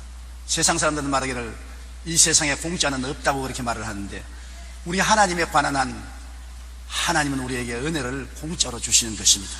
은혜란 헬라의 카리스라는 말인데, 아주 보기에 아름다울 때 헬라 사람들은 카리스라고 말합니다. 황혼의 저 서쪽 하늘이 붉게 물들고 새들이 날아가고 평화롭고 고요할 때 이를 보고 카리스, 야 은혜롭다, 그렇게 말을 합니다. 또한 노래를 잘 부를 때 들으면 기분이 좋지 않습니까? 그 노래를 듣고 난 다음 마음에 아주 기쁘고 평화스러우면 카리스, 아 은혜롭다, 그렇게 말을 하는 것입니다. 그리고 또 어떠한 사람이 훌륭한 일을 해서 사회적으로 칭찬받을 만한 득성스러운 행동을 했을 때, 야 은혜로운 행동을 했다, 은혜란 말을 다양하게 사용하고 있습니다. 보기에도 아름다운 예술품이나 경치를 보았을 때, 아 카리스, 은혜롭다고 말합니다. 아름다운 음악을 들었을 때 또한 득성스럽고 훌륭한 행위를 볼 때도 카리스, 은혜라고 말하는 것입니다. 그러므로 은혜란 여러분 공짜로 우리에게 주시는 하나님의 축복일 뿐 아니라 그 은혜가 우리의 생애 속에 큰 역사를 베풀어 주는 것입니다. 변화를 갖다 주는 것입니다. 보기에도 아름답고 듣기에도 좋고 함께 살기에 득성스러운 훌륭한 인격으로 변화시켜 주시는 것을 은혜라고 말하는 것입니다. 첫째로 하나님은 은혜의 하나님이라는 것을 우리가 알아야 되는 것입니다. 아버지 하나님의 은혜는 말로 다 할 수 없습니다. 왜냐하면 천지와 만물을 하나님 아버지가 지으셔서 하나도 남김없이 우리에게 선물로 주셨기 때문인 것입니다. 하나님이 태양을 만드셔서 우리에게 돈 받고 태양의 빛을 비치게 합니까? 공짜로 햇빛을 비치게 하는 것입니다. 하나님이 공기를 만들어서 우리에게 돈 받고 숨쉬라고 합니까? 공짜로 숨쉬게 하는 것입니다. 물을 주님께서 만들어서 우리에게 공짜로 주었는데 사람들이 오염되게 했지 하나님 오염되게 안 했었습니다. 물도 공짜로 주셨습니다. 오곡백과 다 주님이 공짜로 만들어서 주신 것입니다. 하나님께서 천지와 만물을 선물로 주신 것으로 하나님은 은혜의 하나님인 것입니다. 선물을 주는 분은 은혜의 하나님인 것입니다. 우리의 생명도 그저 주신 것이지 대가를 받고 우리 생명을 주신 것이 아닙니다. 우리가 어머니 뱃속에서 10달을 자라서 세상에 태어날 때 공짜로 태어났지 우리가 돈 주고 어머니 뱃속에서 태어난 것은 아니지 않습니까? 사도행전 17장 24절로 25절에 우주와 그 가운데 있는 만물을 지으신 하나님께서는 천지의 주제시니 이는 만민에게 생명과 호흡과 만물을 친히 주시는 이심이라고 말씀한 것입니다. 여러분이 오늘 이 시간 생명이 있고 숨쉬고 사는 것이 전부 하나님의 은혜인 것입니다. 제가 옛날에 폐병 걸려서 죽게 되었을 때 숨쉬는 것이 얼마나 큰 축복의 은혜인 것을 깨달았습니다. 폐가 많이 상하니까 숨을 잘 쉴 수가 없어요. 들어누워 있으면 숨이 막혀서 죽을 것 같아요. 그래서 벽에 기대어서 억지로 숨을 쉬는데 조금이라도 잠이 들고 억지로 숨을 못 쉬게 되면 기겁을 하고 놀랍니다. 숨이 탁 트게 닿아서 죽을 것 같습니다. 그때 숨을 시원하게 쉰다는 것이 얼마나 큰 축복의 은혜인 것을 깨달은 것입니다. 사람이 배가 고파 보면 밥이 얼마나 복스러운 것을 알게 되고 목이 말라 보면 물이 얼마나 귀중하고 은혜로운 것을 알게 된 것처럼 숨을 못 쉬게 되니까 한 모금 숨을 편안하게 쉬는 것이 얼마나 큰 축복의 은혜인 것을 알게 된 것입니다. 여러분, 이와 같이 우리의 숨 쉬는 것도 하나님께서 은혜로 우리에게 주신 것이므로 모든 것을 하나님께 감사하면서 우리가 숨도 쉬고 먹기도 하고 마시기도 하고 자기도 하고 깨기도 해야 될 것인 것입니다. 우리 하나님은 그 무엇보다도 구주 예수님을 선물로 주신 것입니다. 우리 조상이 하나님을 반역하여 죄를 짓고 그 죄를 상속으로 받은 우리들은 태어날 때부터 속에 죄의 부패가 들어있어서 죄를 짓고 불의하고 추악하고 버림을 받아야 마땅한 삶을 살아가고 있는 것입니다. 사람들은 죄의 부패를 떠날 수가 없어요. 속에 심겨져 있는 것입니다. 콩 심은 데 콩 나고 팥 심은 데 팥 나는 것처럼 아담과 하와를 심은 것은 죄의 부패로서 우리가 열매를 맺게 되어 있는 것입니다. 이 죄의 부패를 없앨 수 있는 분은 하나님의 아들 예수님밖에 안 계신 것입니다. 예수님은 친히 이 땅에 오셔서 몸짓고 피를 흘려 우리의 죄성을 도말하시고 우리에게 거듭나게 해서 새로운 심령을 심어준 하나님의 아들인 것입니다. 요한일서 4장 9절로 10절에 하나님의 사랑이 우리에게 이렇게 나타난 바 되었으니 하나님이 자기의 독생자를 세상에 보내시면 그로 말미암아 우리를 살리려 하심이라. 사랑은 여기 있으니 우리가 하나님을 사랑한 것이 아니요 하나님이 우리를 사랑하사 우리 죄를 속하기 위하여 화목제물로 그 아들을 보내셨습니다. 여러분, 언제 우리가 먼저 하나님을 사랑했습니까? 우리는 하나님을 알지도 못하고 사랑하지 않았는데 하나님이 우리를 택하시고 부르셔서 그 아들 예수님을 보내셔서 십자가에 못 박아 몸짓고 피 흘려서 그 은혜를 우리에게 값없이 선물로 주신 것입니다. 그 은혜로 말미암아 믿음으로 구원을 받았으니 이것이 너희에게서 난 것이 아니요 하나님의 선물이라고 성경에 말하고 있는 것입니다. 그러므로 예수 그리스도는 순수하게 하나님의 선물인 것입니다. 하나님께서 여러분 크리스마스 선물을 받는 것처럼 예수 그리스도를 여러분에게 선물로 주셔서 우리는 아무 자격이 없는데도 불구하고 하나님의 은혜로 선물을 받아서 영혼의 구원을 받고 영생의 축복을 얻게 된 것입니다. 생각할수록 감격하지요. 그러고 난 다음에 또한 하나님은 예수님이 죽었다가 부활 승천하시고 난 다음에 예수님의 그 자리에 성령을 선물로 주셔서 성령이 보혜사로서 우리를 돕게 해주신 것입니다. 보혜사란 말은 하나님께로부터 보내심을 받아 우리를 돕기 위해서 항상 우리 곁에 계신 분을 말하는 것입니다. 오늘 예수 믿는 사람 곁에는 돕는 자 보혜사가 항상 같이 계신 것입니다. 우리가 알든지 모르든지 성령은 바람같이 우리와 함께 계셔서 우리를 돕기를 원하시고 계신 것입니다. 그렇기 때문에 성령이 보혜사로서 돕기 위해서 우리와 같이 계신 것을 우리가 알면은 성령님을 인정하고 환영하고 모셔드리고 의지하고 도움을 간구하면 성령께서 언제나 오른손의 능력으로 우리를 도와주시는 것입니다. 오늘날 많은 사람이 이 세상에 살면서 성령의 도우심을 받지 못하는 이유는 성령이 있음도 알지 못하기 때문인 것입니다. 성령이 우리와 같이 있음도 알지 못하는데 어떻게 도움을 받습니까? 가정교사가 우리와 같이 있는데도 인정을 하지 않으면 아무런 도움을 받을 수가 없습니다. 가정교사가 있는 것을 인정하고 도움을 청해야죠. 우리는 매일매일 성령님이여 나를 기도할 수 있도록 도와주시옵소서, 말씀을 사랑하도록 도와주시옵소서, 하나님께 가까이 나가도록 도와주시옵소서, 지혜와 총명과 모략과 재능과 지식을 허락하여 주시옵소서. 도움을 청하면 주시는 것입니다. 성령은 구하라 주실 것이요, 찾으라 찾을 것이요, 문을 두드리라 열릴 것이라고 말한 것입니다.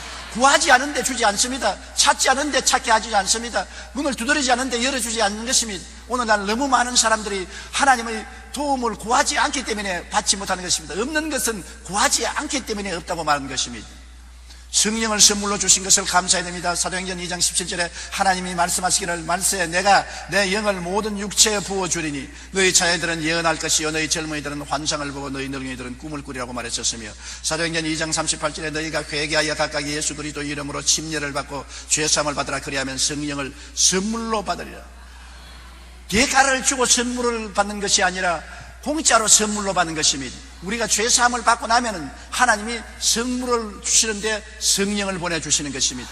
성령은 우리 인간적인 체험으로 말하면 어머니와 같은 것입니다. 하나님이 아버지라면 성령은 어머니와 같은 것입니다. 우리를 자상스럽게 돌보며 오래 참고 우리를 이끌어 주시는 성령님이신 것입니다. 그뿐 아니라 하나님께서는 우리에게 천국을 선물로 주신 것입니다. 여러분, 이 땅에 행인과 나그네와 같이 살다가 죽고 나면 사라지는 것이 아닙니다. 인간이 깨달아야 될 가장 중대한 것은 인간의 지상 삶은 잠시 잠깐이요 지상 삶 이후에가 영원한 삶이 시작된다는 것입니다. 예수님이 이것을 알려주시기 위해서 이 땅에 오셔서 십자가에 못 박여 죽었다가 부활하셨습니다. 예수님이 부활하지 않으셨으면 저 세상에 있는 것을 우리가 증명받을 수 없습니다. 예수님이 죽으셨다가 사망과 음부를 멸하시고 사흘 만에 부활하심으로 그가 하나님의 아들이요 영생의 조상이 되는 것을 우리에게 보여주신 것입니다. 예수님의 제자들이 다 순교를 당했습니다. 왜 하나님이 하나님 사도들을 순교당했습니까? 그것은 예수님이 부활한 것을 직접 눈으로 보고 난 다음에 죽음을 불사하고까지라도 예수님이 부활한 것을 부정하지 않은 것을 후세에 보여주어서 예수님이 진짜로 부활한 것을 우리가 깨달아 알게 만들어 주신 것입니다.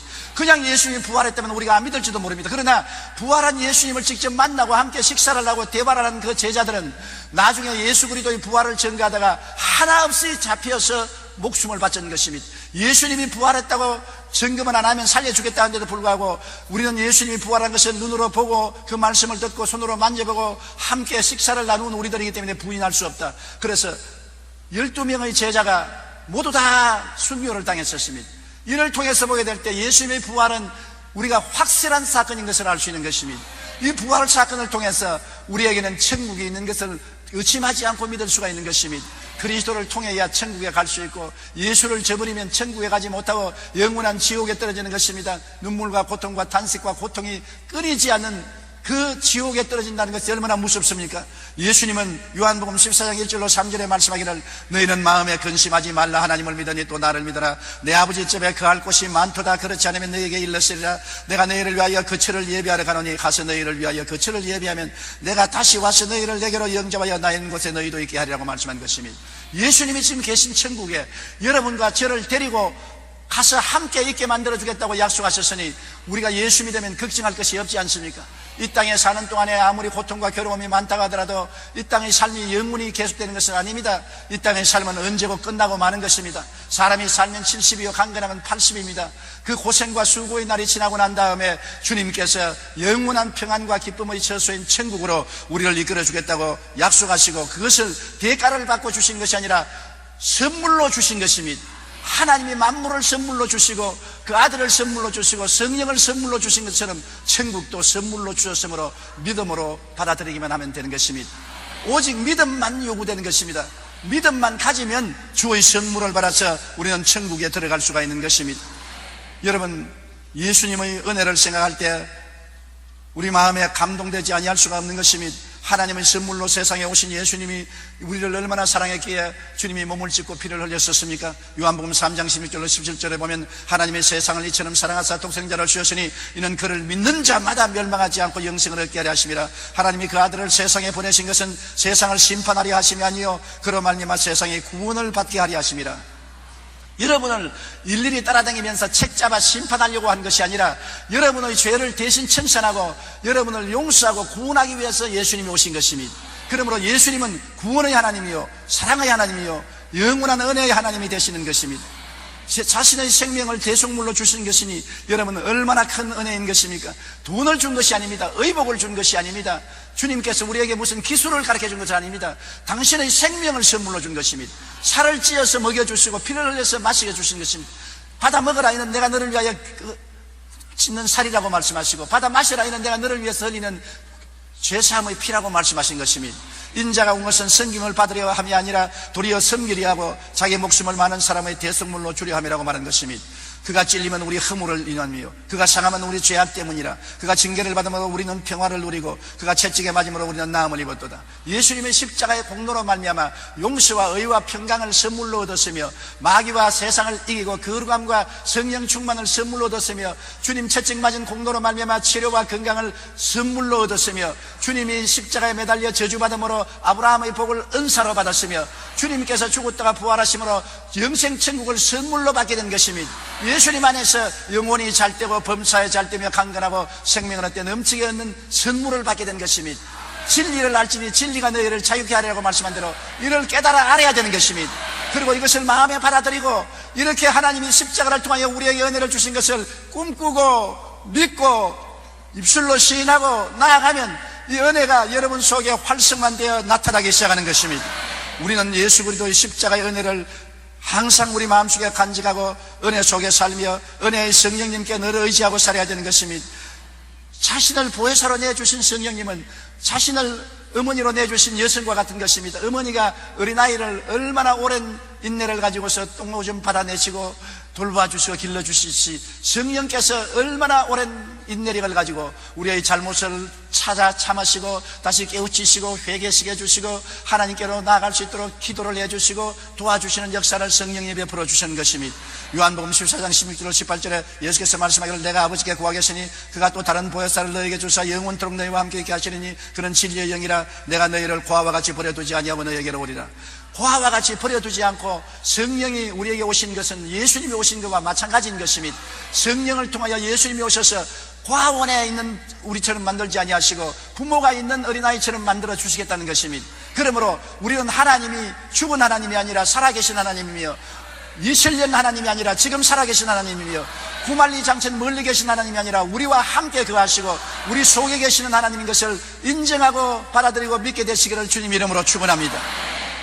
하나님은 현실적인 하나님이요 꿈속에 계신 하나님이 아니신 것입니다. 여러분 성령께서는 하나님 아버지와 예수님의 은혜를 우리에게 시시각각으로 깨닫게 해주시고 체험하게 해주시는 것입니다. 요한복음 14장 26절에 보혜사 곧 아버지께서 내 이름으로 보내실 성령 그가 너희에게 모든 것을 가르치고 내가 너희에게 말한 모든 것을 생각나게 하시리라. 성령께서 우리에게 가르치고 기억나게 만들어 주시는 것입니다. 저는 언제나 강단에 서면 놀라운 체험을 합니다. 하나님 말씀을 전거할 때 제가 도저히 상상할 수 없던 하나님의 말씀이 마음속에 기억이 나고 하나님이 가르치심이 깨달아지게 되는 것입니다. 강단에 설 때하고 강단에서 내려갈 때하고 그렇게 틀리는 것입니다. 성령께서 역사하실 때는 내가 말할 수 없는 말도 깨닫게 해주시고 잊어버린 것을 기억나게 해주시고 하늘나라가 살아서 역사하게 도와주시는 것입니다. 고린도전서 2장 10절에 오직 하나님이 성령으로 이것을 우리에게 보이셨으니 성령은 모든 것 곧 하나님의 깊은 것이라도 통달하시느니라. 하나님의 성령이 하나님의 깊은 비밀을 마음속에 깨닫게 해주는 것입니다. 이것은 학교에서 배우는 공부가 아닙니다. 우리가 연구해서 깨닫는 것이 아닙니다. 어두움에서 빛이 비치면 모든 것이 환하게 보이는 것처럼 계시를 통해서 깨닫게 만들어주는 것입니다. 그러므로 항상 성령께 의지하면 성령의 진리를 계시해 주시고 깨닫게 해주시고 알게 만들어 주시는 것입니다. 성령으로 알게 되면 은혜가 충만하고 기쁨이 넘쳐나게 되는 것을 우리는 체험하게 되는 것입니다. 둘째로 여러분, 율법과 은혜를 우리가 분명히 분별해서 알아야 되는 것입니다. 율법은 하나님께서 시내산에서 모세를 통해서 주신 것인데 10계명 및 613개의 법을 주신 것입니다. 율법은 죄를 지적하고 정죄하며 심판하는 것이 율법입니다. 거울 보십시오. 거울이 여러분 화장해 줍니까? 거울을 여러분 들여다보면 머리가 흥크러진 것을 보여주시고 눈썹이 잘 그려지지 않은 것이나 립스틱이 밖으로 묻은 것이나 얼굴을 화장 잘못한 것이나 이런 것을 보여주는 것입니다. 그러다가 거울아, 머리를 바르게 잘 빗게 해줘. 거울아, 얼굴 치장을 고쳐줘. 립스틱을 바르게 발라줘. 아무래도 거울은 그런 것을 못합니다. 거울은 우리의 모습을 보여줄 따름인 것입니다. 율법은 우리의 참 모습을 보여줄 따름이지 우리를 씻어주거나 구원해주는 힘은 없는 것입니다. 그런데 우리는 원래부터 죄 중에 태어나서 죄를 먹고 마시며 살았기 때문에 율법의 거울 앞에 서면 나타나는 것이 죄밖에 안 보이는 것입니다. 우리는 나무 잎사귀보다 더 썩어지고 폐리한 우리들인 것입니다. 걸레보다도 더 더러운 옷을 입고 있는 것입니다. 모든 사람이 죄를 범하였으니 하나님의 영광에 이르지 못합니다. 로마서 3장 20절에 율법의 행위로 그의 앞에 의롭다 하심을 얻을 육체가 없나니 율법으로는 죄를 깨달음이라. 하나님의 율법을 통해서 구원받을 수가 없습니다. 왜냐하면 전부 죄인으로 드러나고 하나님 앞에 도망치게 만들어주는 것입니다. 죄인이 벌거벗은 양심을 가지고 하나님 앞에 설 수가 없지 않습니까? 율법 앞에서는 설 수 없으므로 다 도망을 치고 숨어버리고 마는 것입니다. 그러므로 율법으로서 구원받을 사람은 아무도 없는 것입니다. 신의 산 앞에 서면은 그거는 하나님의 내성병력과 벼락만 치는 것이지 아무런 도움을 받을 수가 없는 것입니다. 율법하여서 여러분 구원받을 사람은 이 땅에 아무도 없는 것입니다. 율법은 인간의 죄성과 교만을 드러내는 것입니다. 우리가 얼마나 많은 죄를 지었다는 것을 백열천하에 드러내고 얼마나 오만하고 교만하는 것을 율법은 우리를 밝히 비추어서 드러내는 것입니다. 로마서 7장 7절로 9절에 율법으로 말미암지 않고는 내가 죄를 알지 못하였으니 곧 율법이 탐내지 말라 하지 아니하였더라면 내가 탐심을 알지 못하였으리라. 그러나 죄가 기회를 타서 계명으로 말미암아 내 속에서 온갖 탐심을 이루었나니 이는 율법이 없으면 죄가 죽은 것임이라. 전에 율법을 깨닫지 못했을 때는 내가 살았더니 계명의 이름에 죄는 살아나고 나는 죽었도다. 율법이 없을 때는 자기가 깨끗한 줄 압니다. 거울이 없을 때는 자기 얼굴에 숯구멍이 묻어도 숯구멍 묻은 줄 모르고 당당해야 합니다. 그러나 거울이 있으니까 숯구멍이 묻고 더러운 것을 알므로 부끄러워서 밖에 못 나가는 것처럼 율법이 없을 때는 자기가 죄인이 아닌 줄 알고 당당히 나갔다가 율법이 들어오고 보니 모든 것이 죄라. 천지의 죄가 꽉 들어차 있으니 그 형태로서는 하나님 앞에 나설 수가 없어 도망을 치고 땅굴을 파고 숨으려고 애를 쓸 수밖에 없게 되는 것입니다. 인간의 죄성과 교만은 율법이 오면 밝게 드러나는 것입니다. 그런데 이 율법을 어떻게 처리하는 것입니까? 나의 힘으로 능으로 율법을 처리할 수가 없는 것입니다. 나의 속에 드러난 죄를 청산할 수 없는 것입니다. 오직 용서를 받아야 되는데 누가 용서를 해줍니까? 예수님이 십자가에 못 박여 내 죄를 대신 짊어지고 몸짓고 피 흘려서 나의 죄를 청산해 주셨으므로 예수님의 은혜로서 용서를 받을 수가 있는 것입니다. 여러분이 적은 빚을 지면은 여러분이 갚을 수 있지만은 여러분이 한 사람의 빚을 10억 이상 100억의 빚을 지면 못 갚아요. 10억의 빚을 어떻게 갚습니까? 더구나 100억의 빚을 어떻게 갚습니까? 1000억 1조 원이 되는 빚을 어떻게 갚습니까? 우리가 짊어진 죄는 여러분 돈으로 환산하면 100억이나 1조 원 같은 빚과 같은 것입니다. 평생을 벌어도 못 갚아요. 못 갚으면 그 대신 벌을 받아야죠. 그 벌은 지옥에 떨어지는 것입니다. 이 빚을 청산해 준 자가 누구냐? 예수님이 청산해 주신 것입니다.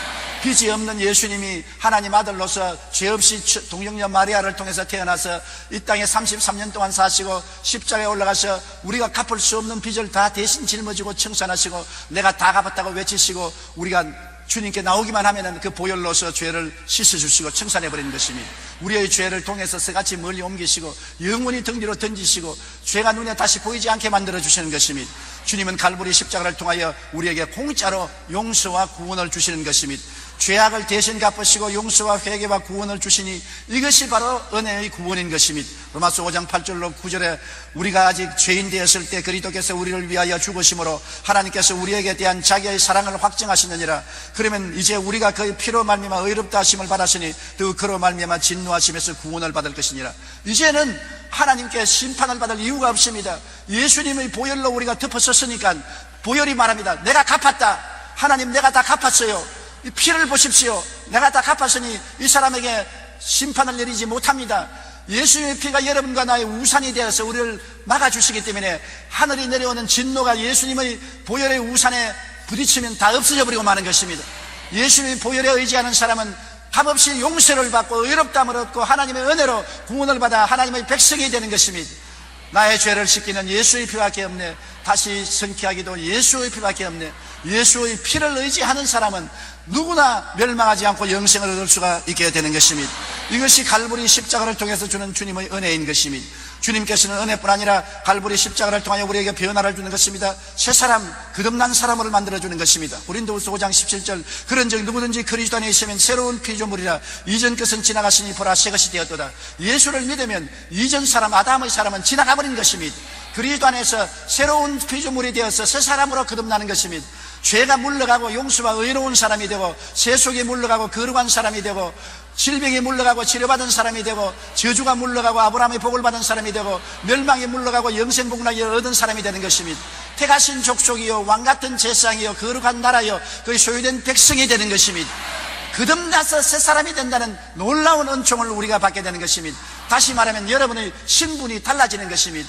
한 여성이 시골에서 오줌통이 들고 밭에 가서 오줌 뿌리고 온갖 고생과 괴로움을 당하다가 부잣집 아들하고 결혼을 해서 시집을 오게 되면 신분이 달라집니다. 이제 오줌통이 머리에 걸머지고 밭에 가서 뿌릴 필요가 없는 것입니다. 수고하고 고통당할 필요가 없는 것입니다. 부잣집 며느리가 되어서 이제는 온 영화를 누리고 살 수 있는 신분상 변화를 가져온 것입니다.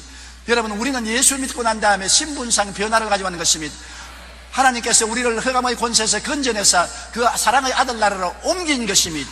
여러분은 사랑의 아들 나라에 살고 있지 마귀의 세상에 살고 있지 않은 것입니다. 온 세상은 악한 자에게 속에서 있으나 여러분 예수를 구주로 모심으로 여러분은 하나님의 사랑의 아들 나라 속에 들어와 있는 것입니다. 아들을 통하여 의로운 사람이 되었고 아들을 통해서 거룩한 사람이 되었고 아들을 통해서 병나은 사람이 되었고 아들을 통해서 아브라함의 복을 받은 사람이 되었고 아들을 통해서 영생 복락을 얻은 사람이 된 것입니다. 자기의 신분이 어떠한 사람인지를 알기를 바랍니다. 자기가 누군지를 모르고 살면 얼마나 불쌍한 사람인 것입니까? 당신이 누구요? 나는 누군지 모릅니다. 너무나 비참하잖아요. 당신이 누구요? 나는 오중복음과 삼중 축복을 받은 사람인 것입니다. 나는 그리스도 안에서 새 사람이 되고 영혼이 잘 되고 범사에 잘 되며 강건하게 된 사람입니다. 나는 이런 사람이요. 그렇게 주장할 수 있으면 얼마나 좋지 않습니까? 여러분, 신분을 확인하고 사십시오. 옛 사람이 아닙니다. 새 사람이 된 것입니다. 예수님의 보혈로 값주고 사서 사망과 음부에서 해방된 사람인 것입니다. 자유를 얻게 된 사람인 것입니다. 복받은 사람인 것입니다. 승리를 얻은 사람인 것입니다. 영광스러운 사람이 된 것입니다. 내가 누군지를 알아야 내가 그리스도 안에서 성공적인 삶을 살 수 있습니다. 내가 누군지 알아야 내 신분을 주장할 수 있는 것입니다. 마귀가 시키는 대로 끌려가는 사람은 자기가 누군지 모르기 때문에 끌려가는 것입니다. 내가 자유의 사람인 줄 알면 마귀야 물러가라. 나는 그리스도로 말미암아 자유인이 되었다. 그리스도로 말미암아 죄를 이긴 사람이 되었다. 그리스도로 말미암아 병에서 고침 받았다. 예수로 말미암아 축복받은 사람이 되었으니 저주야 물러가라. 신분을 알면 신분을 누릴 수가 있는 것입니다. 내 자신을 알라고 말한 것처럼 여러분 자신을 그리스도 안에서 알아야 이것을 그대로 믿고 꿈꾸고 입술로 주장할 수가 있는 것입니다. 그럴 때 여러분이 그 신분 속에 살 수가 있는 것입니다. 디도서 3장 5절에 우리를 구원하시되 우리의 행한 바 의로운 행위로 말미암지 아니하고 오직 그의 긍휼하심을 따라 중생의 시선과 성령을 새롭게 하심을 하셨다고 말한 것입니다. 우리의 행위로서 신분이 달라진 건 아닙니다. 믿음으로 신분이 달라진 것입니다. 예수님의 은혜로 신분이 달라진 것입니다. 여러분 제발 옛사람으로 생각하고 옛사람으로 꿈꾸고 옛사람으로 믿고 옛사람으로 말하지 마십시오. 옛날 사람은 지나가고 마는 것입니다. 여러분 새 사람이 된 것입니다. 여러분은 성공한 사람이 된 것입니다. 복받은 사람이 된 것입니다. 하늘나라 시민이 된 것입니다. 하나님과 함께 사는 사람이 되어버리고 마는 것입니다. 이러한 영광을 누리는 여러분 되시기를 바랍니다. 셋째로 우리가 은혜를 받으면 어떻게 될까요? 아버지 하나님의 은혜와 예수 그리스도의 은혜와 성령님의 은혜를 우리가 마음속에 받으면 어떠한 체험을 하게 되는 것입니까? 은혜는 여러분에게 모든 것을 아름답게 변화시키는 역사를 가지고 있는 것입니다. 은혜는 공짜로 받을 뿐 아니라 보기에도 아름답고 덥기에도 돋고 같이 살기에도 덕성스러운 큰 변화를 말하는 것입니다. 은혜가 오면은 가장 먼저 오는 것이 마음의 평화가 다가오는 것입니다. 이스라엘 예수님의 제자들이 그리스도와 함께 갈릴리 호수를 건너가다가 큰 풍랑을 만났지 않습니까? 풍랑이 대작하여 돛이 부러지고 닻이 부러지고 그들은 물에 흠뻑 젖고 물이 배를 침몰시키려고 하는 그 위험에 처했을 때 주무시는 예수님을 깨워 일으키니 예수님이 일어나서 바람과 바다를 꾸짖으시며 즉시로 잠잠해지고 마는 것입니다. 여러분과 나의 인생 풍파에 우리가 시달려서 죽을 지경일 때가 많습니다.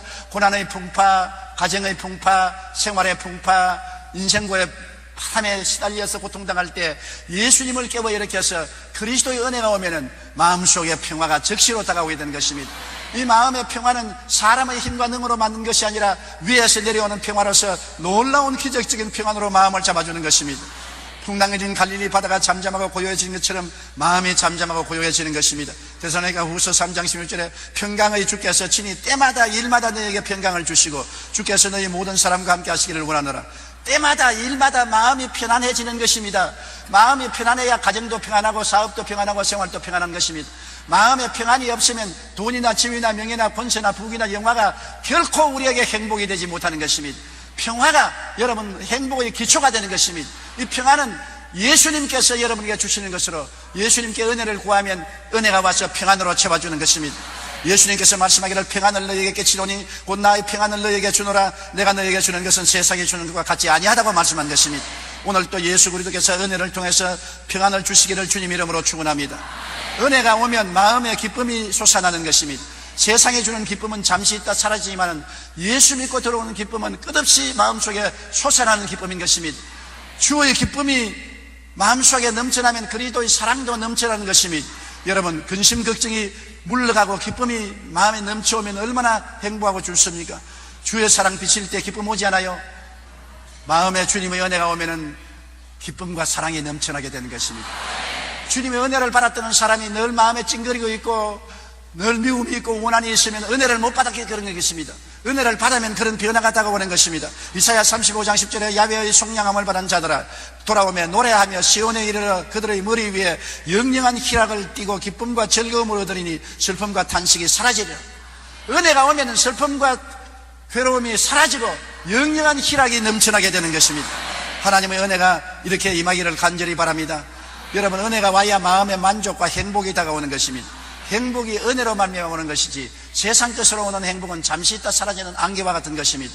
고린도후서 3장 5절에 우리가 무슨 일이든지 우리에게서 난 것 같이 스스로 만족할 것이 아니니 우리의 만족은 오직 하나님께로부터 나느니라. 하나님이 오셔야 돈도 만족하고 가정도 만족하고 지위와 명예와 권세도 만족하지 하나님 없는 만족은 있는 것 같으나 없고 거짓에 불과한 것입니다. 여러분 사람들은 자꾸 돈 하는데 돈은 많을수록 타락하고 만족을 빼앗아가는 것입니다. 지위도 여러분 하나님이 없는 지위는 마음의 평화를 빼앗아가고 탐욕으로 꽉 채워놓고 마는 것입니다. 하나님의 은혜가 와야 참으로 모든 것이 돈도 지위도 명예도 권세도 부귀도 영화도 만족하게 되고 행복이 되게 되는 것입니다. 빌립보 3장 8절에 또한 모든 것을 해로 여기면 내 주 그리스도 예수를 아는 지식이 가장 고상하기 때문이라 내가 그를 위하여 모든 것을 잃어버리고 배설물로 여기면 그리스도를 얻기 위함이라고 말한 것입니다. 예수를 얻는 지식이 너무나 고귀하기 때문에 더는 다른 것은 다 배설물로 여긴다고 바울이 말한 것입니다. 돈이나 지위나 명예나 권세나 부귀나 영화도 은혜 없으면 배설물과 같다는 것입니다. 은혜가 있어야 효과가 발생하는 것입니다. 예수 그리스도의 은혜는 우리가 언제나 구하고 찾으면 우리 마음속에 다가오는 것입니다. 하나님의 은혜를 받고 나면 하나님과 이웃에 대한 사랑이 넘쳐나게 되는 것입니다. 은혜가 와야 하나님을 사랑하게 되고 이웃도 내가 뜨겁게 마음으로 사랑하게 되는 것입니다. 마가복음 12장 30절로 31절에 내 마음을 다하고 목숨을 다하고 뜻을 다하고 힘을 다하여 주 너희 하나님을 사랑하라 하신 것이요 둘째는 이것이니 내 이웃을 내 자신과 같이 사랑하라 하신 것이라 이보다 더 큰 계명이 없느니라. 하나님을 이처럼 사랑하고 이웃을 사랑하려고 하는데 내 힘으로 안 되는 것을 어떻게 합니까? 은혜를 받으면 이런 사랑이 넘쳐나지만 은혜를 받기 전에는 이런 역사가 일어나지 않은 것입니다. 사랑이란 무엇입니까? 이웃에게 악을 행하지 않는 것이 사랑이요 이웃에게 잘해주는 것이 사랑인데 은혜가 와야 이웃에게 악을 안 행하고 이웃을 잘해줄 수가 있는 것입니다. 선을 행하고 나누어 주기를 힘쓰는 이러한 일들은 은혜가 와야 우리의 생활 속에 이루어지는 체험인 것입니다. 은혜가 와야 감사와 찬송에 충만해지는 것입니다. 아무리 감사하고 찬양하려도 마음이 은혜가 없는데 어떻게 합니까? 은혜가 오면은 마음이 부드러워져요. 생각도 부드러워지고 마음도 부드러워지고, 은혜가 오면 손도 보들보들해지고 발도 보들보들해지고 몸도 보들보들해져요. 은혜를 받으면 부드러워져요. 저는 언제나 은혜가 왔는지 안 왔는지 보면, 은혜가 오면 마음이 부들부들부들해져서 남의 말도 고깝게 들리지 않고 남의 말도 사랑스럽게 들리고 귀하게 보여지고, 은혜가 오면은 내 목이 부들부들해져서 목이 마음대로 움직여지고, 손가락이 부들부들, 손을 만지면 손이 그렇게 부드러울 수가 없어요. 은혜를 오면 얼굴을 만지면 얼굴이 굉장히 부드럽고 좋아요. 모든 것이 부드러워진다고요. 영도 부드러워지고 마음도 부드러워지고 몸도 부드러워지고 생활도 부드러워지고, 그 부드러워진 가운데 감사와 찬송이 충만하게 되는 것입니다. 이러므로 하나님이 우리에게 은혜를 주시기를 원하고 우리가 은혜를 받아야 되는 것입니다. 골로새서 3장 16절로 17절 우리 다 같이 읽어보십시다. 그리스도의 말씀이 너희 속에 풍성히 거하여 모든 은혜로 피차 가르치며 권면하고 시와 찬송과 신령한 노래를 부르며 감사하는 마음으로 하나님을 찬양하고, 또 무엇을 하든지 말에나 일에나 다 주 예수 이름으로 하고 그를 힘입어 하나님 아버지께 감사하라. 은혜가 와야 찬송하고 노래 부르고 감사하고 예수 이름으로 힘입어 하나님 아버지께 감사할 수 있지. 은혜가 없는데 마음이 굳어지고 딱딱해지는데 그런 일이 일어날 수가 있습니까? 없지요. 저는 늘 내 마음속에 기억나는 것은, 제가 평신도 때 부산 공설 운동장에 미국에서 나온 유명한 부흥사가 천막을 치고 부흥회를 했습니다. 그런데 밤에 도둑놈들이 와서 천막을 찢어가요. 그래서 나는 그때 평신도이기 때문에 교회에서 밤 철야를 하면서 그 천막을 지켰습니다. 근데 늦가을이라 얼마나 춥든지 그때는 담요도 없어서 가만히 몸에 이렇게 둘러치고서 엎드려 있는데, 밤에 철야하는 사람이 한 20, 30명 신세가 고약한 사람들만 모여서 철야를 해요. 그때. 그런데 아주 무식한 노동자 한 사람이 간증을 하러 일어나서 간증을 하는데, 나는 그때 그 간증을 듣고 너무나 실망하고, 저런 사람이 예수 믿는 사람이기 때문에 저 사람 보면 누가 예수를 믿겠냐고 생각하는 것은, 왜냐하면 보이소, 내 말 좀 들어 보이소. 내가 그만 부흥에 와서 은혜를 안 받았는겨. 은혜를 받았는니까 손이 보들보들합니다. 내 손 좀 보이소. 막 손이 막 보들보들하고 막 얼굴도 보들보들하고 막 온몸이 다 부들부들하는 게요. 여러분, 은혜를 받았으니까 이렇게 부들부들해요. 그래서 내 속으로 그때는 저런 무식한 놈이 어디 있냐. 은혜를 받으면 마음의 기쁨이 오고 평안이 온다고 뭐라도, 무슨 손이 부들부들하고 얼굴이 보들보들하고 발이 부들부들하고, 저렇게 무식한 소리를 하기 때문에 사람들이 저런 사람 보고 예수를 믿겠냐, 그렇게 제가 비난을 했습니다. 그런데 이제 내가 보면 그 사람이 진짜로 솔직하게 주님을 잘 믿는 사람이라는 것은, 제가 은혜를 받고 보니까 손이 보들보들하고 얼굴이 보들보들하고 몸도 보들보들하고 마음도 보들보들하고 부드러워지는 것을 느끼는 것입니다. 그래서 예수 믿는 사람들이 은혜를 받아야 부딪혀도 부들부들하기 때문에 싸움을 안 해요. 뼈다귀 때문에 있어 딱딱하면 부딪히면 딱딱 소리가 나고, 괴로우니까 조금만 부딪혀도 화음을 치고 싸움을 하지만은, 은혜가 있으면 부들부들해서 부딪혀도 부들부들하고, 욕을 얻어먹어도 부들부들하고, 불의를 당해도 부들부들하고, 부드러운 신자가 되기 위해서는 은혜를 받아야 되는 것입니다. 감사와 찬송은 은혜 없이 우리가 일어나지 않지 않습니까? 습관적이고 율법적이고 의식적인 신앙은 딱딱하고 이기주의적이고 자기중심주의적이고 평안과 기쁨과 행복이 없습니다. 은혜 속에 살기 위해서는 항상 기도하고 말씀 읽고 하나님 중심의 삶으로 성령 충만해야 되는 것입니다. 우리가 성령으로 말미암아 하나님께 은혜를 달라고 늘 구하면 은혜를 주시는 것입니다. 아침에 일어나서 하루를 출발하기 전에, 하나님, 오늘 또 하나님 은혜를 주셔서 은혜 가운데 부드러운 마음을 가지고 행복과 기쁨과 찬양을 가지고 살게 해주시옵소서.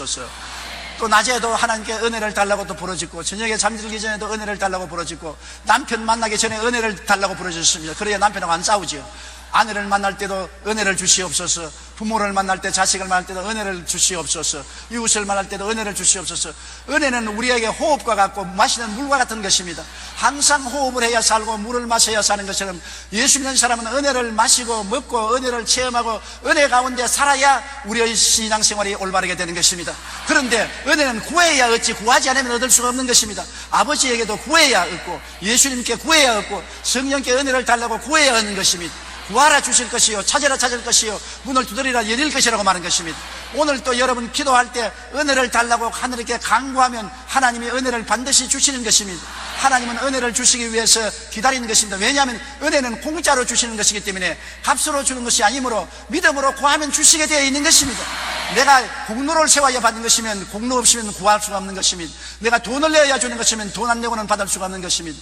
내가 훌륭한 사람이 되어야 받는 것 때문에 훌륭한 사람이 되지 못하면 못 받습니다. 그러나 은혜는 선물인 것입니다.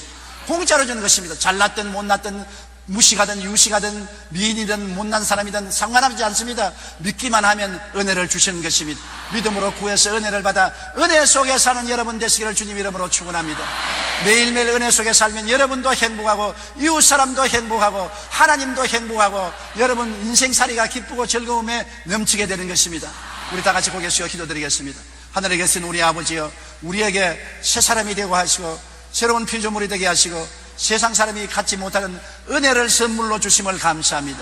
하나님이 은혜로 주신 세계를 깨달아 알고 감사드리고 예수님이 은혜로 주신 구원을 받고 감사하고 성령님이 은혜로 돌봐주심을 알고 감사하고 또 하나님 삼위일체 하나님이 우리의 생활 속에 공기와 같이 물과 같이 부어주시는 은혜를 항상 누리게 해주심을 감사드립니다. 아버지 하나님, 오늘 저로부터 시작해서 우리 성도 전체가 은혜를 넘치게 받도록 하여 주시옵시고 은혜의 즐거움과 부드러움과 행복과 기쁨 속에 찬양하며 살 수 있도록 도와주시옵소서. 값없이 주시는 하나님의 은혜를 우리가 넘치게 받아서 은혜 있는 성도가 되고 은혜 없는 성도가 되지 말게 도와주시옵소서. 은혜의 기적 속에 사는 우리들이 되게 하여 주시옵소서. 예수님 이름 받들어 기도드리옵나이다. 아멘. 잠시 동안 고개 숙이시기 바랍니다. 여러분 가운데 아직 예수를 믿지 않은 사람은 하나님의 은혜로 예수 그리스도를 믿게 해주시기를 원하시는 것입니다. 믿기만 하면 하나님의 은혜로 그 아들 예수님을 주셔서 여러분을 구원시켜 주시고 회개시켜 주시고 변화받게 해주시고 성령을 주시는 것입니다. 난 아직 예수를 믿지 않습니다. 타락했습니다. 나도 예수 믿고 구원받기를 원하니 나를 위해서 기도해 주십시오 하시는 분은 대강당 텔레비전 지교회 지성전 인터넷 앞에서 기도처 앞에서 일어나 주시기 바랍니다. 이 시간에 일어나서 예수를 구주로 모셔드리면 하나님께서 여러분에게 구원의 은총을 베풀어 주시는 것입니다. 일어나라는 것은 여러분 믿음을 보여드리기 위해서 일어나는 것입니다. 믿음이 없이는 하나님의 은혜를 받을 수 없기 때문인 것입니다. 일어나신 여러분은 이 기도를 소리내어 따라해 주십시오. 사랑하신 하나님, 저는 죄인입니다.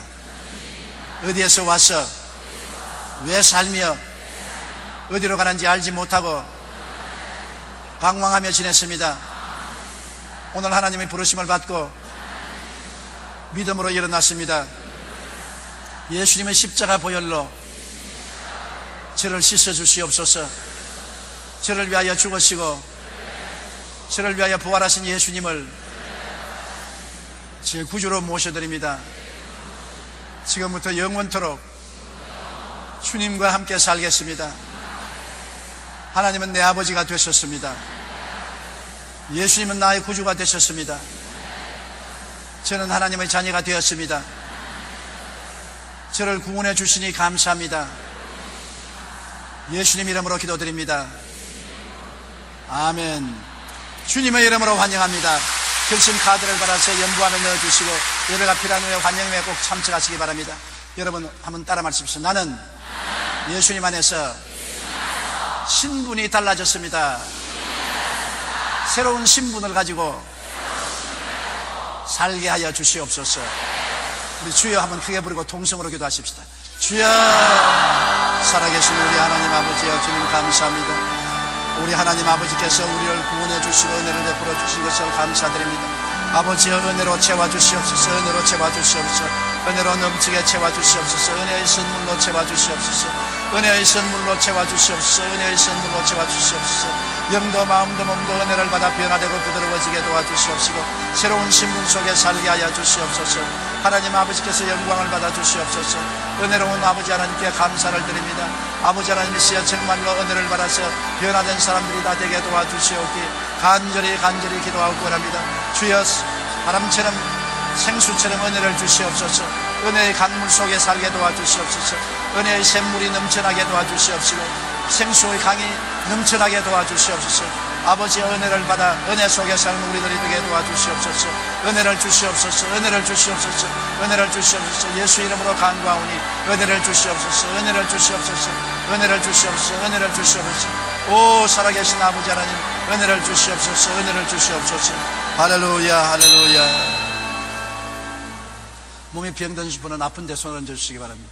문제를 가지면 가슴에 손 얹어주시고요. 전능하신 아버지 하나님, 예수께서 십자가에서 몸짓고 피 흘려 우리의 병을 대신 짊어지신 것을 감사합니다. 은혜의 선물로 치료를 주심을 감사합니다. 우리가 믿사오니 주님께서 오늘 이 시간에 손을 내밀어 안수하여 주시옵시고 기적으로 고쳐 주시옵소서. 기적으로 치료하여 주시옵소서. 너희 병은 이 시간에 각자의 몸에서 떠나가라, 떠나가라, 떠나가라. 예수님의 은혜의 선물로 주신 것이니 너희 원수 마귀는 물러갈지어다. 물러갈지어다. 예수의 이름으로 고침을 받을지어다. 받으라. 하나님 아버지여, 수고하고 무거운 짐을 내려놓습니다. 저주를 대신 담당해 주시고 아브라함의 복을 주신 하나님, 은혜로 모든 복으로 채워주시옵소서. 하나님의 축복의 은혜로 충만하게 채워주시옵소서. 저주는 떠나갈지어다. 저주는 물러가라. 아브라함의 복을 받은 신분이 되었으므로 아브라함의 복을 누리게 될지어다. 아브라함의 복을 누리게 될지어다. 영혼이 잘되고 범사에 잘되며 강건하고 생명을 얻되 풍성히 얻게 될지어다. 될지어다. 그가 뭐의 권세에서 건져내서 그 사랑의 아들 나라로 옮겼으니 사랑의 아들 나라 속에서 생각하고 말하고 살게 될지어다. 아들의 신분을 갖고 살게 될지어다. 주님의 은총과 축복을 넘치게 받아 하나님께 영광 돌리며 은혜를 갖고 살게 도와주시옵소서. 예수님 이름으로 기도드리옵나이다. 아멘. 하나님의 뜻이 있는 곳에 길이 있다. 이 제목으로 말씀을 나누겠습니다. 어떤 사람이 제게 와서 이런 질문을 했습니다. 목사님, 사람으로 해결할 길이 없는 문제도 하나님께서는 해결할 방법이 있습니까? 그래서 제가 이런 말을 했습니다. 형제님 주위에 있는 이 많은 사람들 중 얼굴이 똑같은 사람 본 적이 있습니까? 60억 인구의 얼굴이 다 다르고 과거에 산 사람의 얼굴도 다르고 장차 태어날 사람의 얼굴도 다 다릅니다. 불과 손바닥 2개만한 넓이의 얼굴 면적에 끝도 없고 한도 없는 얼굴 형상을 만드시는 하나님의 해결법이 얼마나 광대하다는 것을 생각해 보십시오. 문제에 대한 인간의 해결책은 불과 몇 개지만 하나님께는 무한한 해결책이 있습니다. 하나님께서 뜻하시면 길은 얼마든지 있습니다. 하나님의 뜻이 이루어지기 위해서는 천상천하의 어떠한 기적도 일어날 수가 있습니다. 그러므로 하나님의 뜻만 알면 한이 없이 강하고 담대하게 기도하고 구하고 믿고 불가능에 도전할 수 있습니다. 그와 같이 제가 대답을 했습니다. 여러분, 모세가 어떻게 그렇게 두려움이 없는 강하고 담대한 믿음을 가질 수가 있었습니까? 그 이유는 모세는 분명하게 이스라엘 백성을 애굽에서 인도해 내어서 젖과 꿀이 흐르는 가나안 땅까지 도달하는 것은 하나님의 뜻이라는 것을 확실히 알고 있었습니다. 성경에 내가 너를 바로에게 보내어 내 백성을 인도하여 내게 하리라고 주님 말씀하셨고, 또 출애굽기 3장 10절과 17절에 내가 너희를 애굽의 고난 중에서 인도하여 내어 젖과 꿀이 흐르는 가나안 땅으로 올라가게 하리라고 말씀을 하시기 때문에 모세는 낮과 같이 환하게 이스라엘 백성을 애굽에서 인도하여 가나안까지 가는 것이 하나님의 뜻인 것을 알았습니다. 하나님의 뜻이 있는 곳에는 반드시 길이 있다는 것을 모세는 확실하게 알 수가 있었습니다. 그래서 홍해의 막다른 골목에 도착해서도 모든 이스라엘 백성이 좌절과 절망에 처하여 아우성을 쳐도 모세는 길이 있다는 것을 알았습니다. 왜? 하나님의 뜻이 있으면 길이 있습니다. 하나님의 뜻이 이스라엘 백성을 애굽에서 인도하여 가나안에 가는 것이 확실한 점, 아무리 홍해가 앞을 막고 애굽의 바로의 군대가 뒤에 질풍노도와 같이 쳐들어와도 하나님은 해결책을 가지고 있다는 확실한 신념을 가지고 있었습니다. 그래서 모세의 담대한 신앙 고백을 출애굽기 14장 13절로 14절에 읽을 수 있습니다. 모세가 백성에게 이르되 너희는 두려워 말고 가만히 서서 야훼께서 오늘날 너희를 위하여 행하시는 구원을 보라. 너희가 오늘 본 애굽 사람을 또 다시는 영원히 보지 못하리라. 야훼께서 너희를 위하여 싸우시리니 너희는 가만히 있을지어다. 이 같은 담대한 선언을 할 수 있는 것은 인간에게는 어떠한 절벽 같은 절망이 다가온다 할지라도 하나님의 뜻이 있는 곳에는 길이 있는 것을 알았습니다. 마침내 모세의 믿음대로 하나님은 길을 내셨습니다. 홍해에 길을 내셔서 육지같이 이스라엘이 건너가게 한 것입니다. 그들이 수르 광야에 들어가서 사할 길을 가나 마실 물이 없어 기갈에 취해서 죽을 지경이었습니다. 그런데 마침 연못물을 만났는데 마시보니 물이 써서 마실 수가 없었습니다. 마신 사람마다 물을 토하고 배를 안고 뒹굴었습니다. 그들이 다 원망해서 모세야, 이제 우리 목이 말라다 죽게 되었다. 우리와 짐승들이 다 죽게 되었다.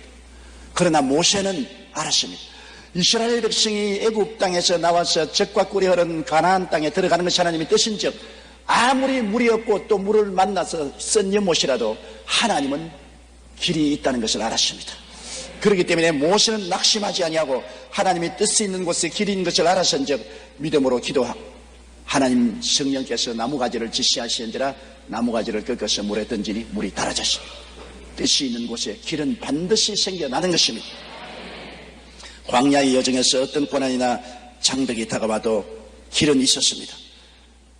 신명기 1장 29절로 31절에 내가 너희에게 말하기를 그들을 무서워 말라 두려워하지 말라 너희 앞서 행하시는 너희 하나님 야훼께서 애굽에서 너희를 위하여 너희 목전에서 모든 일을 행하신 것 같이 이제도 너희를 위하여 싸우실 것이며 광야에서도 너희가 당하였거니와 사람이 자기 아들을 아는 같이 너희 하나님 야훼께서 너희의 행로 중에 너희를 안으사 이곳까지 이르게 하셨느니라. 하나님의 뜻이 있으면 어떠한 광야를 지난다 할지라도 하나님이 함께 하셔서 혹은 업고 강을 건너시고 안고 광야를 지나시더라도 길을 열으신 것입니다. 우리가 이 세상에 살면서 낭패와 실망을 당하고 앞길이 캄캄하게 될지라도 하나님의 뜻만 알면 뜻이 있는 곳에 길은 열립니다. 사람이 그 길을 알 수가 없습니다. 또 알 필요도 없어요. 하나님이 우리를 위해서 예비해 놓은 모든 것은 눈으로 보지 못하고 귀로 듣지 못하고 마음으로도 생각지 못했다함과 같음이라고 말한 것입니다. 크고 비밀한 길입니다. 하나님의 뜻만 알면 길은 열리는 것입니다. 1787년 28세의 영국 하원의원이었던 월리엄 월버포스는 하나님으로부터 노예 해방에 대한 사명을 받았습니다. 당시 노예 무역은 국가 수입원의 3분의 1을 차지할 정도로 중요한 영국 식민지 산업의 기둥이자 근간이었습니다. 국가 안보에도 매우 중요한 역할을 했습니다. 그러나 월버포스는 노예 해방이 하나님의 뜻이라는 것을 확신하고 노예 제도를 폐기하여 온갖 노력을 기울였습니다. 왕족과 귀족, 재벌 같은 기득권층에서 어마어마하게 위협을 하고 중상모략을 했습니다. 그러나 월버포스는 하나님의 뜻이 노예를 해방하는 것이다. 하나님의 뜻이 있은 곳에는 반드시 길이 있다. 영국의 모든 왕족과 귀족과 재벌이 총합세하여 협박하고 공격을 하더라도 노예 해방은 하나님의 뜻이다. 영국의 노예는 해방돼야 된다. 하나님의 뜻이 있는 곳에 길은 있다. 그래서 그는 낙심하지 않았습니다. 매일 아침 기도와 말씀을 묵상하고 오히려 믿음을 돈독히 했습니다. 그는 시와 노래 등을 통해 문화적으로 접근하고 탄원서를 제출하며 노예를 통해 생산된 설탕 불매 운동을 벌였습니다. 이외에도 다양한 방식으로 대중의 여론을 형성해 나갔을 뿐 아니라 하원의원으로 입법 활동 등 모든 수단을 총동원해서 하나님의 뜻을 이루고자 노력했습니다. 결국 노예 해방이라는 하나님의 뜻은 그로부터 46년 후인 1833년 영국에서 노예 제도가 폐지된 법안이 통과되었습니다. 그리고 열흘 후 월리엄 월버포스는 하나님의 뜻이 성취되었다는 환희와 감격 속에서 생을 마칠 수가 있었습니다. 그는 하나님의 뜻이 노예 해방인 것을 알았은즉 46년간 뒤로 물러가지 않고 끝까지 믿고 노예 해방을 추구한 결과에 한 사람 월리엄 월버포스의 그 믿음으로 영국의 노예 해방이 합법화되었던 것입니다. 뜻이 있는 곳에는 반드시 길이 있습니다. 비록 한 사람이 깨달은 하나님의 뜻이지만 이에 대한 확신은 위대한 역사를 이룰 수가 있는 것입니다. 그러면 하나님의 뜻을 어떻게 알 수 있습니까? 뜻을 알면은 길은 있는데 하나님의 뜻을 어떻게 알 수 있습니까? 이런 질문을 하실 것입니다. 여러분, 성경은 인간에 대한 하나님의 뜻을 담고 있습니다. 성경을 우리가 하나님의 말씀이라고 말하지 않습니까? 하나님의 말씀은 하나님의 뜻이지요. 창세기부터 계시록까지 하나님은 다양한 형편에 처한 인생들에게 하나님의 뜻을 보여주고 있는 것입니다. 성경에는 주의 말씀은 내 발의 등이요 내 길에 빛이 된다고 말합니다. 하나님 말씀이 등불이 되고 빛이 되어서 하나님께서 우리를 인도하시는 것을 우리에게 보여주시는 것입니다. 하나님의 뜻을 알고 우리가 기도하면 길이 열리는 것이요. 5만 번의 기도 응답으로 유명한 조지 뮬러 목사님은 30세에 고아원을 시작했습니다. 그가 하루 기도하는 동안에 시편 말씀을 읽을 때 하나님의 뜻이 알려졌습니다. 하나님은 고아의 아버지시며 과부의 변호자시라는 이 말씀에 빛이 비쳤어요. 하나님은 고아의 아버지. 수많은 고아들이 런던 길거리에 방황하는 것을 보고 그는 가슴 아파했지만 이 말씀을 몰랐기 때문에 하나님의 뜻을 몰랐는데 하나님이 고아의 아버지라는 것을 읽자마자 자식을 먹이지 않은 아버지가 어디 있느냐? 하나님은 고아들을 먹이신다. 그래서 그는 고아원 총무가 되기로 결심을 하고 하나님의 뜻을 따라 일평생을 엎드려 기도만 했습니다. 30세 고아원을 시작한 후 93세 세상을 떠나기까지 63년간 오직 하나님을 의지하여 고아원을 운영했습니다. 그 생전에 기도 응답으로 받은 금액만 무려 150만 파운드, 현재 금액으로 400억 원을 한 번도 사람들 앞에 손을 내밀지 않고 오직 엎드려 기도만 함으로 응답을 받았습니다. 왜? 당연히 하나님의 뜻은 하나님이 고아의 아버지시기 때문에 아버지가 자식을 먹인다. 그 한 하나님의 뜻을 알고 믿음으로 3천여 명의 고아원 먹이고 입히고 교육시켰습니다. 400억 원의 돈이 오직 기도를 통해서 하나님께로부터 응답을 받을 수가 있는 것입니다. 그런데 특이한 것은 뮬러 목사님이 기도하기 전에 반드시 말씀을 통해 하나님의 뜻을 찾았다는 것입니다. 그는 하나님께 드릴 기도의 내용이 성경의 어디에 약속되어 있는가를 꼭 찾아 확인한 후에 기도했지 막연히 기도하지 않았습니다. 뮬러 목사님은 꼭 말씀을 찾아내고 하나님의 뜻에 의해서 기도했습니다. 그러면 하나님이 해결책을 주시는데요. 어떤 때는 기도를 하기 전에 며칠 동안 성경을 찾을 때도 있었습니다. 며칠 동안 성경을 읽으면서 내가 기도하는 이 제목이 하나님 말씀에 약속되어 있는지 찾아보았습니다. 뮬러 목사님은 성경에 하나님의 뜻이 담겨 있다는 것을 알았기 때문에 성경을 통해서 그는 하나님의 뜻을 찾았습니다. 오늘날도 여러분, 우리가 하나님의 뜻을 알려면 성경을 잘 상고해야 봐야 되는 것입니다.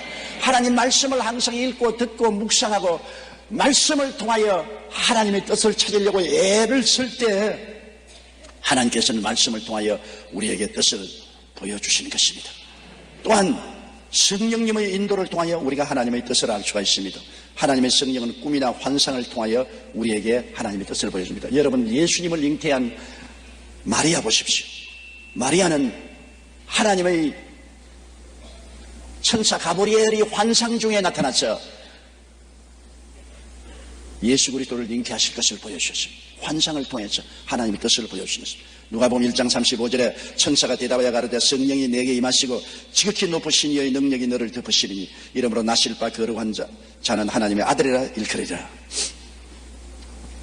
그와 정혼한 요셉이 함께 되기도 전에 마리아가 잉태했다는 소식을 듣고 그는 굉장히 낙심해서 마리아와 약혼을 파혼하려고 했었습니다.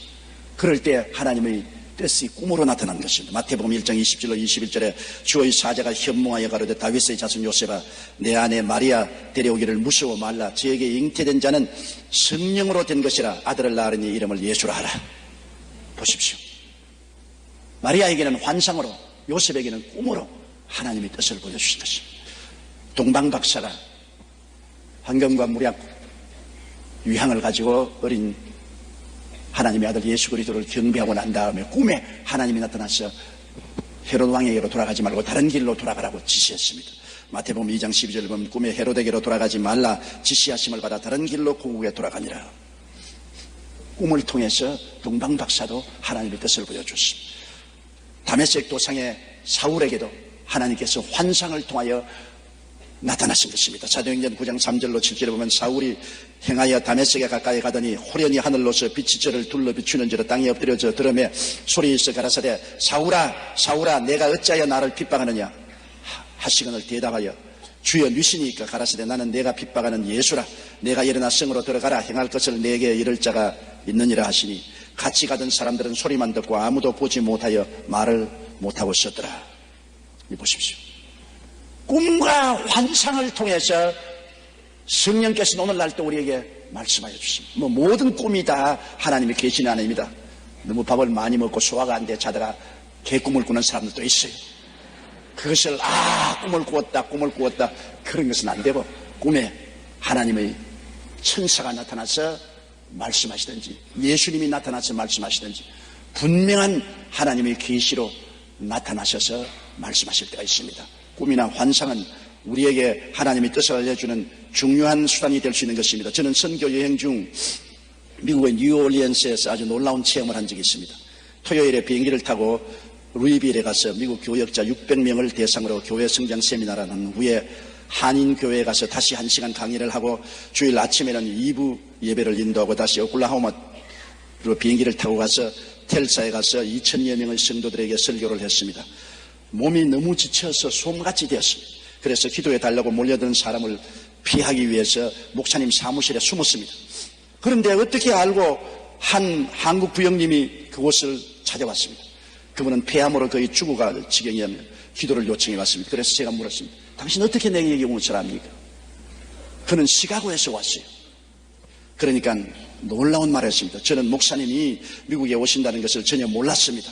그런데 꿈에 하나님께서 조용기 목사가 루이지니아의 뉴올리언스의 교역자 수양회를 인도하러 오니 찾아가 안수를 받아라, 그렇게 말씀을 하시더랍니다. 그래서 전화로 목사님이 행적을 수소문해서 시카고에서 여기까지 왔습니다. 분명히 나는 그분을 만나본 적이 없는 초면인데 꿈에 하나님의 계시에서 찾아왔습니다. 그래서 제가 간절하게 안수기도를 하고 돌려보냈는데 그 다음 제게 전화를 걸어왔습니다. 안수 받기 전에 숨이 답답해서 큰 고통을 당했는데 안수를 받은 날 저녁에 기침을 하니까 폐암 덩어리가 목에서 꿀꺽꿀꺽 넘어가더니만 깨끗이 나아버리고 말았다는 것이죠. 꿈에 하나님이 나타나서 하나님의 뜻을 보여준 것입니다. 여러분들도 때때로 성령께서 꿈에 나타나서 여러분을 인도할 때가 있을 것입니다. 그리고 또 마음의 묵시나 깨달음을 통해서 하나님 뜻을 말씀하는 것입니다. 꿈도 아니고 환상도 아닌데 기도하는 중에 성령께서 마음에 고요하고 잠잠하게 말씀해 주신다. 우리 교회 자매님 한 분은 난소에 물혹이 생기고 간에 혹이 생겨서 고통 중에 금식기도원에 와서 기도를 하는데 하나님께 헌금을 준비해서 헌금통에 넣는데 헌금을 거두는 분이 어깨에 손을 얹고 축복기도를 해주신. 그런데 갑자기 마음속에 하나님의 음성이 들려오는데 고요하고 잠잠하게 내가 병고침 받으러 왔구나, 내 병이 나았나니라. 너무나 감격하고 고마워서 집에 돌아와서 병원에 가 조사하니까 난소의 물혹도 간의 물혹도 다 사라져버리고 말았더라고요. 마음의 잠잠한 묵시와 깨달음을 통해서 하나님께서 말씀하는 것입니다. 잠언서 4장 20절에 내 아들아 내 말에 주의하며 나의 이르는 것에 내 귀를 기울이라고 말씀하셨으며 마태복음 11장 27절에 아버지 외에는 아들을 아는 자가 없고 아들과 또 아들의 소원대로 계시를 받는 자 외에는 아버지를 아는 자가 없느니라. 계시입니다. 마음의 계시지요. 여러분이 예수를 구주로 믿은 것은 하나님께서 성령으로 아들을 계시해 주었기 때문에 믿은 것입니다. 예수님을 본 적도 없고 예수님 옷자락 만진 적도 없지만은 예수님을 하나님의 아들로 묵시가 마음속에 다가왔기 때문에 깨달은 것입니다. 누가복음 24장 45절에도 이에 저희 마음을 열어 성경을 깨닫게 하십니다. 마음의 묵시가 오든지 마음이 열려서 깨달음이 온다. 마태복음 13장 19절에도 아무나 천국 말씀을 듣고 깨닫지 못할 때는 악한 자가 와서 그 마음에 뿌리온 것을 빼앗나니 이는 곧 길가에 뿌린 씨라고 말한 것입니다. 미국의 카네이션 밀크는 세계적인 회사로 우유 이외에도 여러 물건을 취급하는 곳입니다. 그 회사의 부사장은 저와 굉장히 가까운 친구입니다. 신령하고 기도 많이 하고 은혜가 넘친 하나님의 성회의 교회 집사였습니다. 그런데 그분이 어느 날 밤 자다가 일어나서 기도를 하는데 갑자기 성령이 그에게 임하시더니 이렇게 말씀을 하셨습니다. 얼마 있지 않냐면 달러가 절하될 것이고 독일의 마르크가 비싸질 것이니 빨리 모든 달러를 정산해서 마르크를 사들여라. 이 말씀을 듣고 그는 그 이튿날 사무실에 출근하자마자 전 세계에 있는 지사에 연락해서 달러를 전부 팔아서 마르크로 바꾸라고 했습니다.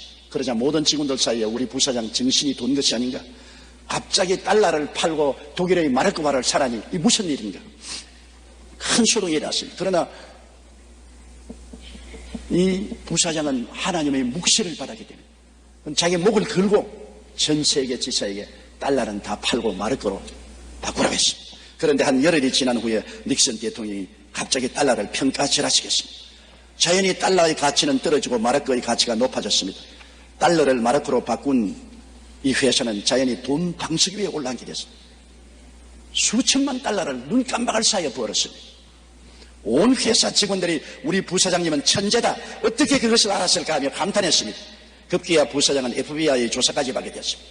FBI에서는 그에게 혹시 닉슨 대통령하고 공모한 것이 아닌가, 그러지 않고서 어떻게 달러를 평가절하하기 열흘 전에 달러를 다 팔아서 마르크를 살 수 있는가라고 질문했습니다. 그러자 부사장은 나는 닉슨 대통령과 공모한 적이 없습니다. 나는 닉슨 대통령의 마음을 이미 알고 계시던 성령님과 교통을 했을 따름입니다. 성령이 주시는 지식과 지혜의 말씀의 은사로 말미암아 부사장은 회사에 큰 이익을 가져다 주었을 뿐 아니라 그 대가로 많은 보너스를 받아서 일할 필요가 없어 은퇴하고 지금도 놀고 있어요. 그때 돈을 하도 배당을 많이 받아서 일할 필요가 없어 하나님 사업만 하고 놀고 있는 것입니다. 성령께서 우리가 기도할 때 우리가 알지 못하는 크고 비밀한 일을 계시해 주시는 것입니다. 그러므로 꿈과 환상뿐 아닙니다. 마음의 묵시와 깨달음을 통해서 우리에게 하나님의 뜻을 보여주시는 것입니다. 그리고 또한 가장 평범하게 하나님 뜻을 아는 길은 마음의 소원을 통해서 하나님이 보여주신 것입니다. 빌립보서 2장 13절에 너희 안에서 행하시는 이는 하나님이시니 자기의 기쁘신 뜻을 위하여 너희로 소원을 두고 행하게 하시나니. 시편 107편 30절에 야훼께서 저희를 소원의 항구로 인도하시는도다. 시편 17절에 야훼에 주는 겸손한 자의 소원을 들으셨으니. 마음에 기도할 때 끝없는 소원이 일어납니다. 그건 뭐 오늘 아침에 일어났다 오늘 저녁 사라지는 소원이 아닙니다. 불길같이 소원이 일어납니다. 자고 나도 그 소원, 깨어나도 그 소원, 마음속에 소원이랍니다. 머릿속에 일어난 소원이 아니고 배꼽 밑에서 올라오는 소원입니다. 뱃속에서부터 소원의 불길이 기도할 때 일어납니다.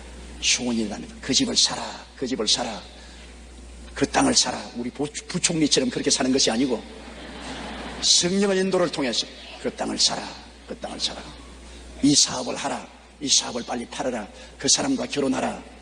뭐 여러 가지 우리 삶에 있어서 기도하고 간구할 때 뱃속에서 넘쳐나오는 소원이 나옵니다. 그냥 왔다 갔다 하는 소원이 아니에요. 구름 기둥과 같고 불 기둥과 같이 마음속에 소원이 일어나는 거죠. 아무리 꺼버려도 꺼지지 않습니다. 잊어버리려도 잊어버리지 않고 끊임없이 소원이 불길같이 일어납니다. 그럴 때는 하나님이 그 소원을 통해서 우리를 인도하실 때인 것입니다. 그리고 또 소원이 일어남과 동시에 하나님은 환경을 통해서 우리를 종종 인도하십니다. 우리는 둔하지 않아요. 그렇기 때문에 하나님은 우리가 살고 있는 몸담고 있는 환경을 통해서 우리에게 말씀하실 때가 많습니다. 베드로가 욥과 시몬이라는 피장의 집에서 묵고 있을 때 하루는 점심 먹으려고 할 동안에 준비한 동안에 다락에 올라가서 기도하는데 하늘에서 보자기가 내려왔어요. 많은 짐승들이 보자기에 빡 들어차는데 하나님이 잡아 먹어라. 하나님 부정한 것은 내가 먹지 않습니다. 하나님이 깨끗게 한 것을 부정하다고 하지 마라. 보자기가 3번 이렇게 하늘에서 내려왔다가 올라가고 내려왔다 올라가고 내려왔다 올라가고 이게 뭔가 생각하고 있는데 바깥에서 사람들이 여기에 베드로라는 사람이 있습니까? 찾습니다. 그래 누구냐고 물으니까 그들은 백부장의 보냄을 받아서 베드로를 찾아 시몬 베드로를 찾아서 왔으니 여기 계시냐. 그런데 성령께서 이렇게 말씀하십니다. 사도행전 10장 19절로 20절에 베드로가 그 환상에 대하여 생각할 때 성령께서 저들을 말씀하시되 두 사람이 너를 찾으니 일어나 내려가 의심치 말고 함께 가라. 내가 저희를 보내었느니라. 백부장 고넬료가 로마의 군인인데 하나님의 계시를 받아서 피장 시몬의 집에 있는 베드로를 청하기 위해서 보냈습니다.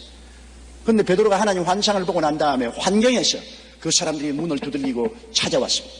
그래서 환상 본 것과 자기 환경에서 일어난 것이 일치가 되었습니다.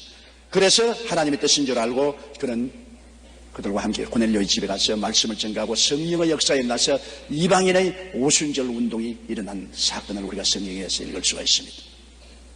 이와 같이 하나님께서는 오늘 말씀을 통하여 꿈이나 환상을 통하여 묵시나 깨달음을 통하여 마음의 소원을 통하여 우리 주위의 환경을 통해서 우리들에게 하나님의 뜻을 보여주시는 것입니다.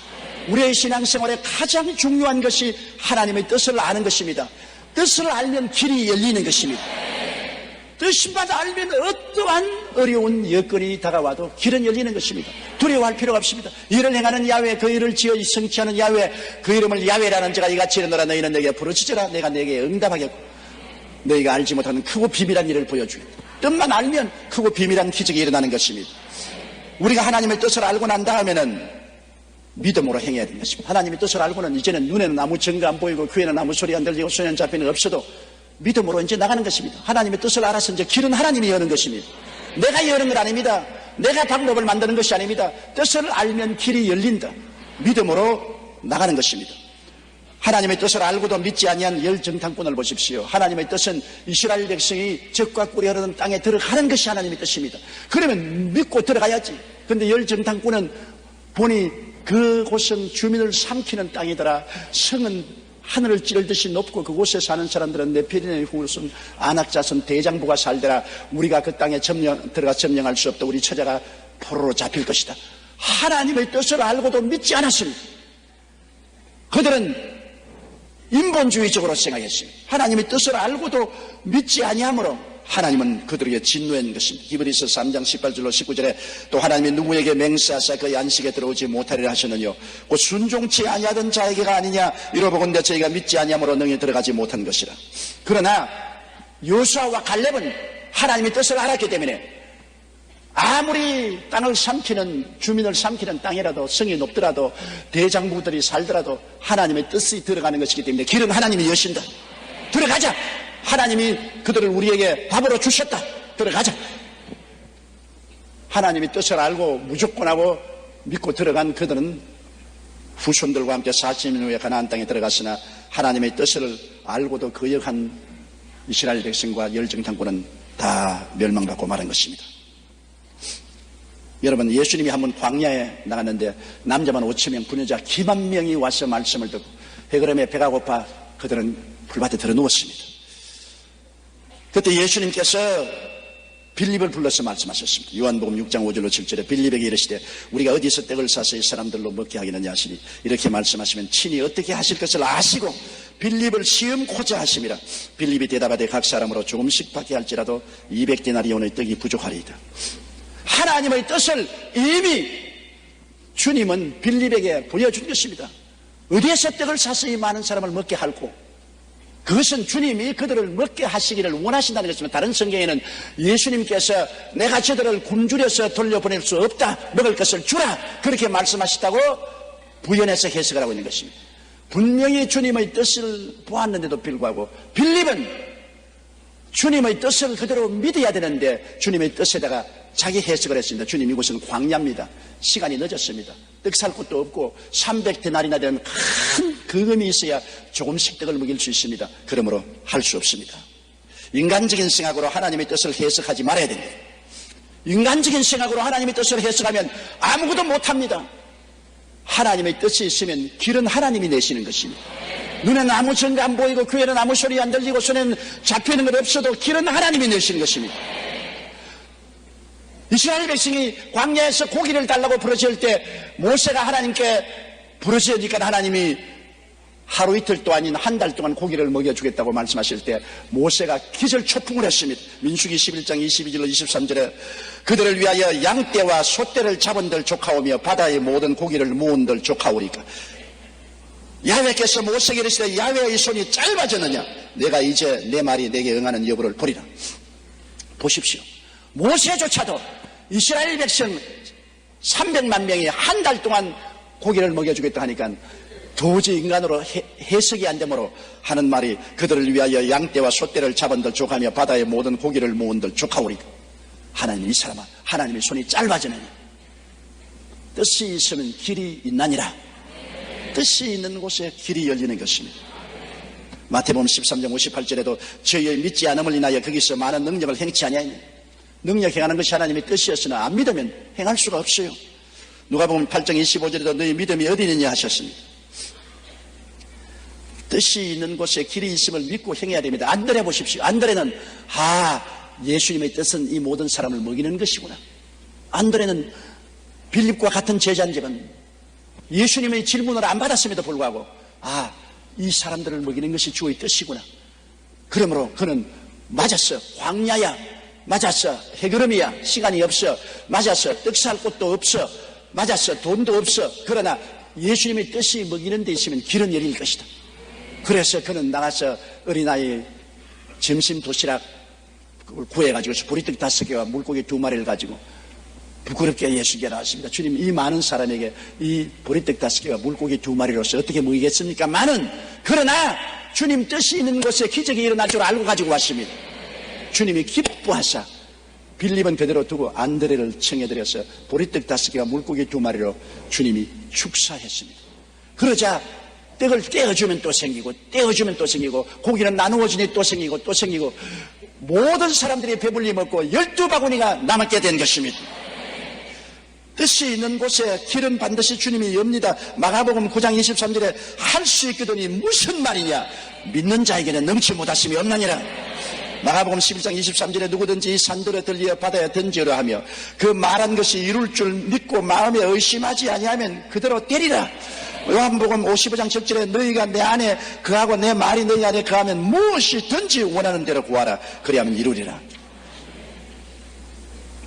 하나님의 뜻이 있으면 불가능한 곳에도 길이 열립니다. 뜻이 있는 곳에 홍해의 수도 열리고 뜻이 있는 곳에 썬물이 달게도 되고 뜻이 있는 곳에는 만나도 내려오고 메추라기도 오는 것입니다. 목회자여 전도자였던 맥코이 목사님은 50년간의 목회를 마무리하고 71세에 은퇴했습니다. 그런데 마침 이때 인도에서 온 한 선교사가 교회를 방문하여 선교사 파송을 요청했습니다. 은퇴식에 와서 선교사 파송을 요청했습니다. 그 선교사는 강단에 서서 선교에 헌신해야 하는 이유에 관해 설교했습니다. 그리고 설교를 마친 후에 맥코이 목사님에게 다가오더니 귀에 대놓고 저는 하나님께서 이 일을 맡길 일꾼을 회중들 가운데 찾는다는 거 생각하지 않습니다. 하나님은 은퇴하신 맥코이 목사님 당신을 인도로 부르십니다. 맥코이 목사는 깜짝 놀랐습니다. 선교사님 지금 정신이 있습니까 없습니까? 내 나이 71세 지금 내가 은퇴식을 하고 있는데 날 보고 새로 인도에 선교사로 오라고요? 저는 해외 나가 본 적도 없어요. 배를 타는 것도 무서운데 비행기를 타고 어떻게 선교를 나간단 말입니까? 그건 아무리 생각해도 제게는 무리입니다. 나는 못 가요. 그러고 난 다음 집에 돌아와서 이 맥코이 목사님이 웃으면서 50년 목회를 마치고 내가 이제 은퇴를 했는데 날 보고 선교사로 오라고 그러고서 기도를 하니까 하나님 성령께서 맞았어. 나의 뜻은 너가 선교사로 재출발하는 것이다. 깜짝 놀랐습니다. 하나님의 뜻이 임하십니다. 하나님 나는 나이가 71살입니다. 이제 늙고 힘이 없는데 어떻게 합니까? 그것은 내게 맡겨라. 내 뜻을 네가 받아들이기만 해라. 그래서 맥코이 목사님은 인간적인 생각과 이성의 판단을 내려놓고 하나님의 부르심에 순종하기로 결심했습니다. 그 일과 71세의 나이에 인도로 떠났고 그 무려 15년 동안 인도 선교사로 훌륭하게 성공을 해서 많은 영혼을 구원하고 교회를 세우고 86세로 세상을 떠나기 전까지 맥코이 목사님은 전 세계를 돌면서 복음을 전했고 많은 사람을 그리스도로 인도할 수가 있는 것입니다. 뜻이 있는 곳에 길이 열리는 것입니다. 나는 못한다, 나는 안 된다, 나는 할 수 없다는 말 하지 말아야 돼요. 뜻이 있으면 믿음으로 나가야 되는 것입니다. 눈에는 아무 증거 안 보이고 귀에는 아무 소리 안 들리고 손에는 잡힘이 없어도 이성과 감각적인 판단을 의지하지 말고 하나님을 믿고 그 음성에 순종하여 나가면 하나님의 기적이 따라오게 되는 것입니다. 하나님께서는 모세의 후계자 여호수아에게 하나님의 뜻을 분명히 말씀해 주었습니다. 여호수아기 1장 1절로 4절에 야훼의 종 모세가 죽은 후에 야훼께서 모세의 시종 눈의 아들 여호수아에게 일러 가라사대 내 종 모세가 죽었으니 이제 너는 이 백성을 이 모든 백성으로 더불어 일어나 이 요단을 건너 내가 그들 곧 이스라엘 자손에게 주는 땅으로 가라. 내가 모세에게 말한 바와 같이 물은 너희 발바닥으로 밟는 곳을 내가 다 너희에게 주었노니 곧 광야와 레바논서부터 큰 하수 유브라데에 이르는 해쪽 속의 온 땅과 해지는 편대까지 너희 지경이 되리라. 여호수아에게 하나님의 뜻을 분명히 보여주었습니다. 그러면 여호수아가 말했을 거 아닙니까? 이거 어떻게 합니까? 이 무장도 안 된 군중을 거느리고 잘 무장된 가나안의 7쪽에 있는 땅을 어떻게 점령합니까? 그런 질문 안 했어요. 왜? 하나님의 뜻이 있으면 반드시 길이 있습니다. 하나님의 뜻이 있으면 길이 있지만은 그 길을 가는 데는 고난과 시련도 다가오는 것입니다. 그러나 하나님의 뜻은 반드시 이루어지므로 성경에는 마음을 극히 강하게 하고 담대히 하여 두려워하지 말고 놀라지 말라고 말했었습니다. 여호수아 1장 9절에 내가 내게 명한 것이 아니냐 마음을 강하게 하고 담대히 하라. 두려워 말며 놀라지 말라. 내가 어디로 가든지 내 하나님 야훼가 너와 함께 하느니라 하시니라. 하나님의 뜻을 알면은 강하고 담대하고 두려워하고 놀라지 말고 믿음으로 나가는 여러분 되시기를 주의 이름으로 축원합니다. 그럴 때 주님은 말씀합니다. 내 믿은 대로 될지어다. 할 수 있거든요. 무슨 말이냐? 믿는 자에게는 능치 못하심이 없나니라. 뜻이 있는 곳에 길이 있습니다. 다 같이 고개 숙여 기도드리겠습니다. 전능하시고 거룩하신 하나님 아버지요, 하나님의 뜻이 있는 곳에는 어떠한 역경이 다가와도 길이 열립니다. 우리가 하나님의 뜻을 알게 도와주시옵시고, 하나님의 뜻을 알면 조금도 낙심하지 말고 뒤를 돌아보지 말고 강하고 담대하고 놀라운 인내력을 가지고 기도하고 나가게 도와주시옵소서. 예수님 이름으로 기도드리옵나이다.